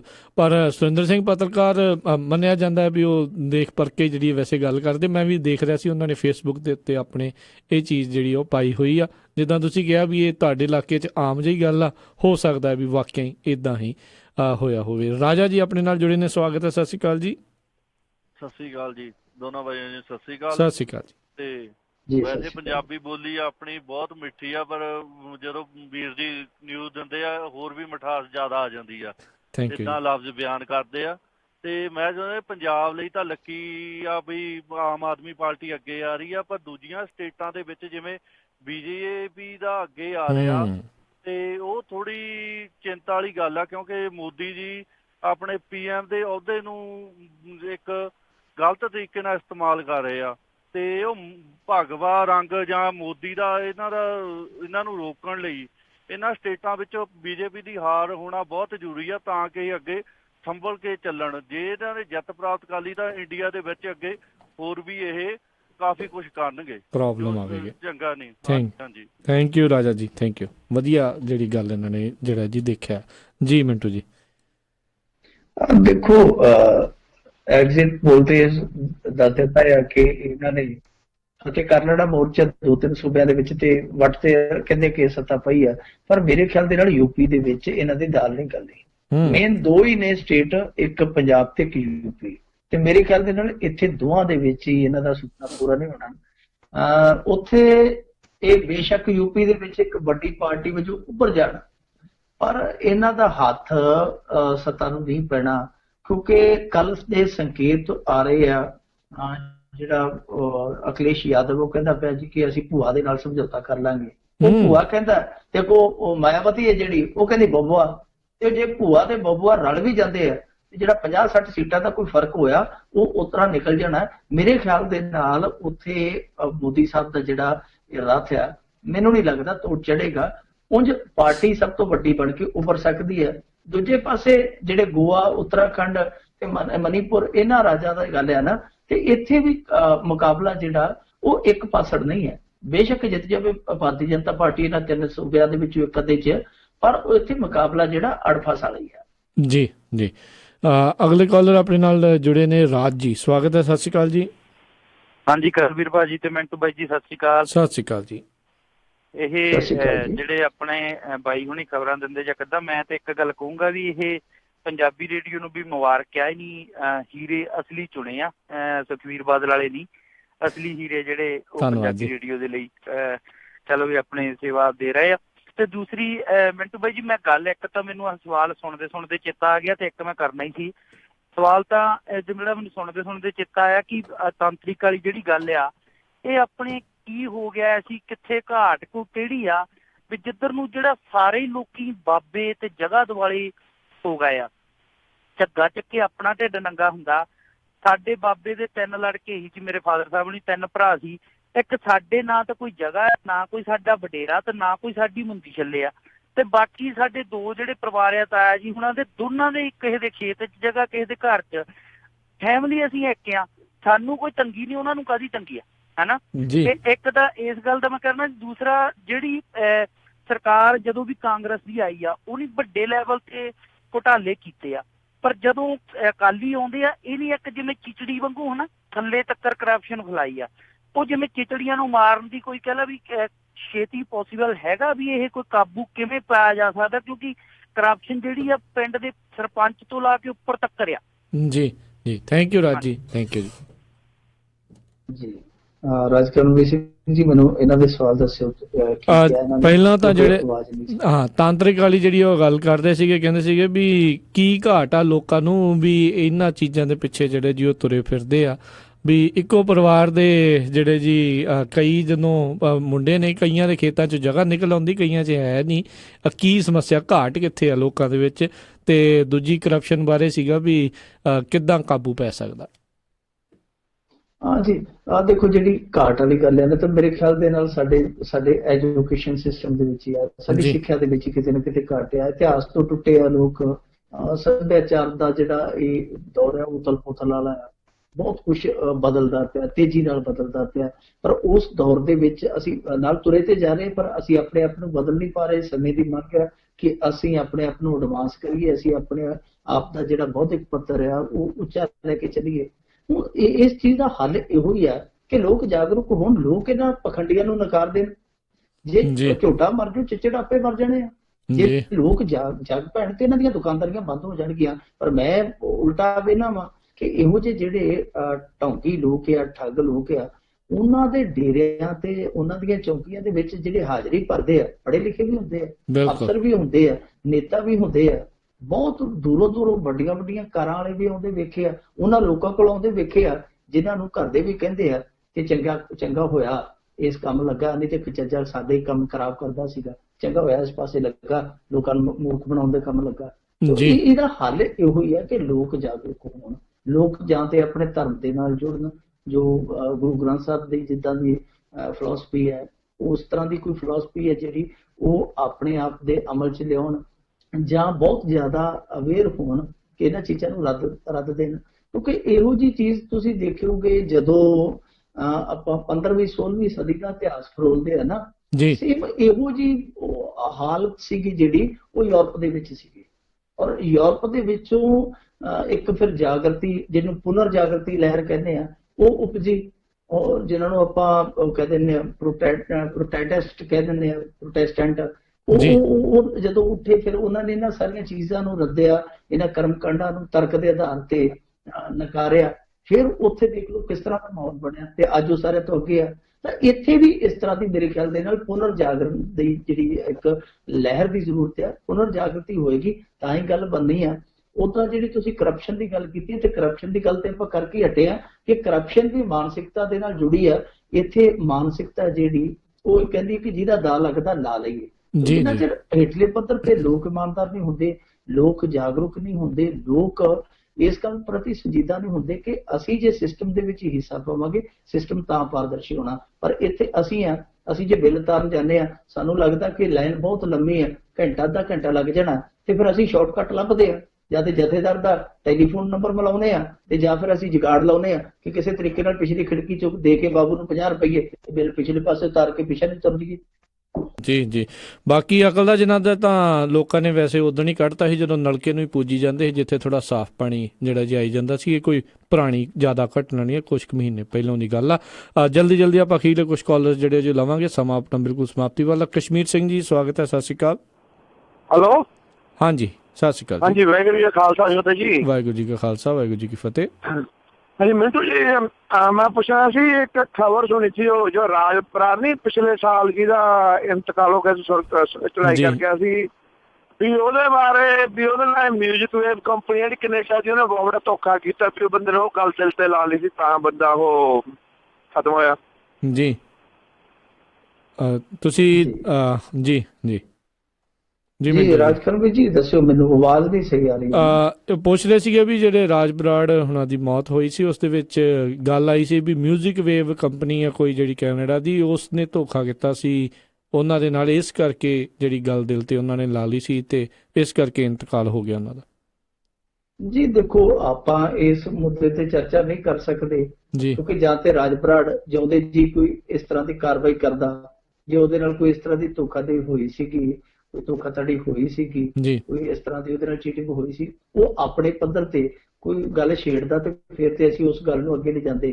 ਜਿਹੜੀ ਗੱਲ ਦਾ ਸਾਨੂੰ ਪਤਾ ਹੀ ਨਹੀਂ, ਵਿਚਲੀ ਗੱਲ ਤਾਂ ਉਹਨਾਂ ਦੀ ਕੀ ਡੀਲ ਹੋਈ ਸੀ, ਕਿਹੜਾ ਉਸ ਡੀਲ ਤੋਂ ਭੱਜਿਆ ਸੀ, ਤੇ ਅਸੀਂ ਐਵੇਂ ਇਹ ਗੱਲ ਨੂੰ ਨਹੀਂ ਛੇੜ ਸਕਦੇ। ਜਾਂ ਉਹਨਾਂ ਦੇ ਪਰਿਵਾਰ ਦੇ ਕੁਝ ਮੈਂਬਰ ਹੈ ਜਿਹੜੇ ਉਹ ਕਿਸੇ ਆਧਾਰ ਤੇ, ਕਿਸੇ ਤਰਕ ਦੇ ਆਧਾਰ ਤੇ, ਕਿਸੇ ਸਬੂਤ ਦੇ ਆਧਾਰ ਤੇ ਕੋਈ ਕਾਰਵਾਈ ਕਰਨ, ਫੇਰ ਹੀ ਗੱਲ ਕਰਨ ਦਾ ਫਾਇਦਾ ਹੈ। ਅਸੀਂ ਐਵੇਂ ਤੁੱਕੇ ਮਾਰੀ ਜੀਏ, ਉਹਦਾ ਕੋਈ ਮੇਰੇ ਖਿਆਲ ਦੇ ਨਾਲ ਸਵਾਦ ਨਹੀਂ ਹੈ। ਜੀ ਅੱਜ ਦੇ ਅਖੀਰਲੇ ਕਾਲਰ ਅਜੀਤ ਸਿੰਘ ਜੀ ਸਵਾਗਤ ਹੈ, ਸਤਿ ਸ਼੍ਰੀ ਅਕਾਲ। ਜੀ ਵਾਹਿਗੁਰੂ ਜੀ ਕਾ ਖਾਲਸਾ ਵਾਹਿਗੁਰੂ ਜੀ ਕੀ ਫਤਿਹ। ਵਾਹਿਗੁਰੂ ਜੀ ਕਾ ਖਾਲਸਾ ਵਾਹਿਗੁਰੂ ਜੀ ਕੀ ਫਤਿਹ। ਵਾਹਿਗੁਰੂ ਜੀ ਕੀ ਫਤਿਹ। ਮੇਰਾ ਫੋਨ ਇੱਕ ਤੇ ਬਾਅਦ ਚੱਲਦਾ ਰਹਿਣ ਦਿਓ, ਤੇ ਆਪਣਾ ਮੈਂ ਇਹ ਜਿਹੜੀ ਤਰਕਾਂ ਬਾਰੇ ਗੱਲ ਚੱਲਦੀ ਪਈ ਆ, ਇਹ ਤਾਂ ਬਹੁਤ ਹੀ ਜ਼ਿਆਦਾ ਹੋ ਗਿਆ ਵਾ। ਮੈਂ ਨਾ ਥੋੜੇ ਜਿਹੇ ਸਾਡੇ ਲੋਕ ਵੀ ਜਿਹੜੇ ਆ ਨਾ, ਇਹ ਵੀ ਬੋਲੋ ਲਕੀਰ ਦੇ ਫਕੀਰ ਹੀ ਆ, ਮਤਲਬ ਇਹਨਾਂ ਦੇ ਕੋਲ ਕੁਛ ਨਹੀਂ ਹੈਗਾ ਮੇਰੇ ਵੀਰ, ਕੁਛ ਵੀ ਨਹੀਂ ਇਹਨਾਂ ਦੇ ਕੋਲ ਹੈਗਾ। ਇਹ ਜਿਹੜੇ ਲੋਕ ਬੈਠੇ ਹੋਏ ਆ, ਮੈਂ ਤੁਹਾਨੂੰ ਇੱਕ ਨਿੱਕੀ ਜੀ ਪੁਰਾਣੀ ਗੱਲ ਸੁਣਾਉਣਾ ਵਾ। ਮੈਂ ਕੋਈ 75-76 ਦੀ ਮੈਂ ਛੋਟਾ ਸੀਗਾ, ਤੇ ਮੈਂ ਆਪਣੀ ਭੂਆ ਦੇ ਕੋਲ ਗਿਆ ਸੀਗਾ, ਤੇ ਉਦੋਂ ਸਫੈਦੇ ਲਾਉਣ ਦਾ ਬੜਾ ਸੀਗਾ ਰਿਵਾਜ, ਤੇ ਉਹਨਾਂ ਨੇ ਸਫੈਦੇ ਲੈਣ ਜਾਣਾ ਸੀ। ਜਿਹੜੀ ਹਰੀਕੋਪੰਦ ਤੋਂ ਅੰਮ੍ਰਿਤਸਰ ਰੋਡ ਜਾਂਦਾ ਨਾ, ਇਹਦੇ ਉੱਤੇ ਇੱਕ ਪਿੰਡ ਆ ਸਰਾੜੀ ਲਾਗੇ, ਮੈਨੂੰ ਪੱਕਾ ਚੇਤਾ ਨਹੀਂ ਕਿਉਂਕਿ ਉਦੋਂ ਮੈਂ ਛੋਟਾ ਸੀ ਜੀ। ਉੱਥੇ ਅਸੀਂ ਸਫੈਦੇ ਲੈਣ ਗਏ ਸੀ, ਤੇ ਮੇਰੇ ਭੂਆ ਦਾ ਇੱਕ ਜੇਠ ਸੀਗਾ, ਉਹ ਥੋੜਾ ਜਿਹਾ ਦਿਮਾਗ ਚ ਨੁਕਸ ਸੀ, ਲੇਕਿਨ ਹੈਗਾ ਉਹ ਤਰ੍ਹਾਂ ਅਮਰੀਕਾ ਦਾ, ਉਹਦੇ ਕੋਲ ਗ੍ਰੀਨ ਕਾਰਡ ਵੀ ਹੈਗਾ ਸੀ, ਤੇ ਉੱਥੇ ਹੀ ਉਹ ਟਾਈਮ ਤੇ ਉਹ ਵੀ ਸਾਡੇ ਨਾਲ ਚਲੇ ਗਿਆ। ਉਹਦੇ ਕੋਲ ਪੱਕਾ ਰਿਵਾਲਵਰ ਸੀਗਾ। ਕਿਸੇ ਉੱਥੇ ਪਿੰਡ ਦੇ ਵਿੱਚ ਜਦੋਂ ਅਸੀਂ ਜਾ ਰਹੇ ਹਾਂ, ਤੇ ਗਲੀ ਦੇ ਵਿੱਚ ਡੋਲੀਆਂ ਖੇਡ ਰਹੀਆਂ, ਢੋਲਕਿਆਂ ਛਾਣਿਆਂ ਦੀ ਆਵਾਜ਼ ਆ ਰਹੀ ਬੜੀ, ਮਤਲਬ, ਤੇ ਡੋਲੀਆਂ ਖੇਡਦੀਆਂ ਪਈਆਂ ਸੀਗੀਆਂ ਜਿਸ ਤਰ੍ਹਾਂ ਉਹ ਖਿਡਾਉਂਦੇ ਆ, ਤੇ ਸਾਡੇ ਅੱਗੇ ਅੱਗੇ ਉਹ ਜਾ ਰਿਹਾ ਸੀ। ਮੈਂ ਤੇ ਮੇਰੀ ਭੂਆ ਦਾ ਮੁੰਡਾ, ਉਹ ਥੋੜਾ ਜਿਹਾ ਉਹਦਾ ਇਸ ਤਰ੍ਹਾਂ ਦਾ ਹੀ ਹਾਲਾਤ, ਅਸੀਂ ਪਿੱਛੇ ਪਿੱਛੇ ਜਾ ਰਹੇ ਸੀ। ਉਹਨੇ ਨਾ ਫਟਾਫਟ ਉਸ ਘਰ ਦੇ ਵਿੱਚ ਵੜ ਗਿਆ, ਉਹ ਜਿੱਥੇ ਡੋਲੀਆਂ ਖੇਡਦੀਆਂ ਸੀ, ਉਹਨੇ ਆਪਣੇ ਡੱਬ ਚੋਂ ਰਿਵਾਲਵਰ ਕੱਢਿਆ, ਤੇ ਫਟਾਫਟ ਉਹਨੇ ਆਪਣੀ ਵੱਲੋਂ ਘੋੜਾ ਭਰਾਤਾ, ਲੇਕਿਨ ਲੋਕ ਲੱਗਾ ਸੀ, ਪਰ ਉਹ ਚੱਲ ਨਾ ਸਕਿਆ। ਤੇ ਭੂਆ ਦੇ ਮੁੰਡੇ ਨੇ ਫਟਾਫਟ ਮਗਰੋਂ ਜੱਫਾ ਭਰ ਕੇ ਤੇ ਉਹ ਰਿਵਾਲਵਰ ਜਿਹੜਾ ਸੀ ਉਹਦੇ ਹੱਥ ਚੋਂ ਲੈ ਲਿਆ, ਤੇ ਉਹਨੇ ਉਹ ਗੋਲੀਆਂ ਕੱਢ ਕੇ ਫਟਾਫਟ ਮੈਨੂੰ ਫੜਾਤਾ, ਤੇ ਉਹਨੂੰ ਜੱਫਾ ਭਰ ਕੇ ਬਾਹਰ ਲੈਣਾ। ਡੋਲੀਆਂ ਡਾਲੀਆਂ ਕੀ, ਕੋਈ ਢੋਲਕੀ, ਕਿਧਰੇ ਛਾਣੇ, ਕਿਧਰੇ ਸਭ ਕੁਛ ਉਹ ਮਤਲਬ ਖਿਲਰ ਪੁਲਰ ਗਿਆ, ਸਭ ਉੱਡ ਗੱਡ ਗਏ, ਸਾਰਿਆਂ ਦੀਆਂ ਉਹ ਜਿਹੜੀਆਂ ਡੋਲੀਆਂ ਡਾਲੀਆਂ ਖਤਮ ਹੋ ਗਈਆਂ। ਤੇ ਇਹਨਾਂ ਦੇ ਵਿੱਚ ਹੈ ਕੁਛ ਨਹੀਂ, ਜੇ ਕੁਛ ਹੋਵੇ ਤਾਂ ਉੱਥੇ ਉਹ ਕਿਉਂ ਉੱਠ ਕੇ ਭੱਜੇ? ਮੈਂ ਉਦੋਂ ਦਾ ਇਸ ਗੱਲ ਦਾ ਮੇਰੇ ਮਨ ਦੇ ਵਿੱਚ ਰਹਿੰਦੀ ਇਹ ਗੱਲ। ਜੀ ਜੀ ਸਹੀ। ਇਸ ਬਾਰੇ ਤੁਸੀਂ ਦੱਸੋ ਮੈਨੂੰ ਵੀ ਮੇਰੀ ਗੱਲ ਸਹੀ ਹੈ ਕਿ ਗਲਤ ਆ, ਇਹ ਤੁਹਾਡੇ ਕੀ ਰਾਏ ਇਹਦੇ ਬਾਰੇ? ਥੈਂਕ ਯੂ ਜੀ ਸਿੰਘ ਜੀ, ਥੈਂਕ ਯੂ ਜੀ। ਜੀ ਉਹ ਹੈਗਾ ਕੁਛ ਨਹੀਂ ਹੈ ਜੀ, ਹੈ ਕੀ ਹੈ, ਕੁਛ ਵੀ ਨਹੀਂ ਹੈ, ਪਰ ਲੋਕ ਨਹੀਂ ਸਮਝਦੇ। ਲੋਕ ਦੁਖੀ ਹੈ ਤੇ ਦੁੱਖਾਂ ਦੀ ਦਾਰੂ ਹੈ ਜਿਹੜੀ ਉਹ ਇਸੇ ਤਰੀਕੇ ਨਾਲ ਲੈਣੀ ਚਾਹੁੰਦੇ ਹੈ ਕਿ ਤੱਤ ਫੱਟ ਉਹਨਾਂ ਦੇ ਸਾਰੇ ਦੁੱਖ ਕੱਟੇ ਜਾਣ। ਲੋਕੀ ਆਰਥਿਕ ਤੌਰ ਤੇ ਵੀ ਤੰਗ ਆ, ਲੋਕੀ ਸਰੀਰਕ ਤੌਰ ਤੇ ਵੀ ਅੱਜ ਕੱਲ੍ਹ ਬਹੁਤ ਜ਼ਿਆਦਾ ਤੰਗ ਆ, ਮਾਨਸਿਕ ਤੌਰ ਤੇ ਵੀ। ਸਾਡੇ ਤੇ ਹੁਣ ਸਰਵੇ ਵੀ ਆ ਗਿਆ ਕਿ 13-14% ਜਿਹੜੇ ਪੰਜਾਬੀ ਆ ਉਹ ਮਾਨਸਿਕ ਤੌਰ ਤੇ ਠੀਕ ਹੀ ਨਹੀਂ।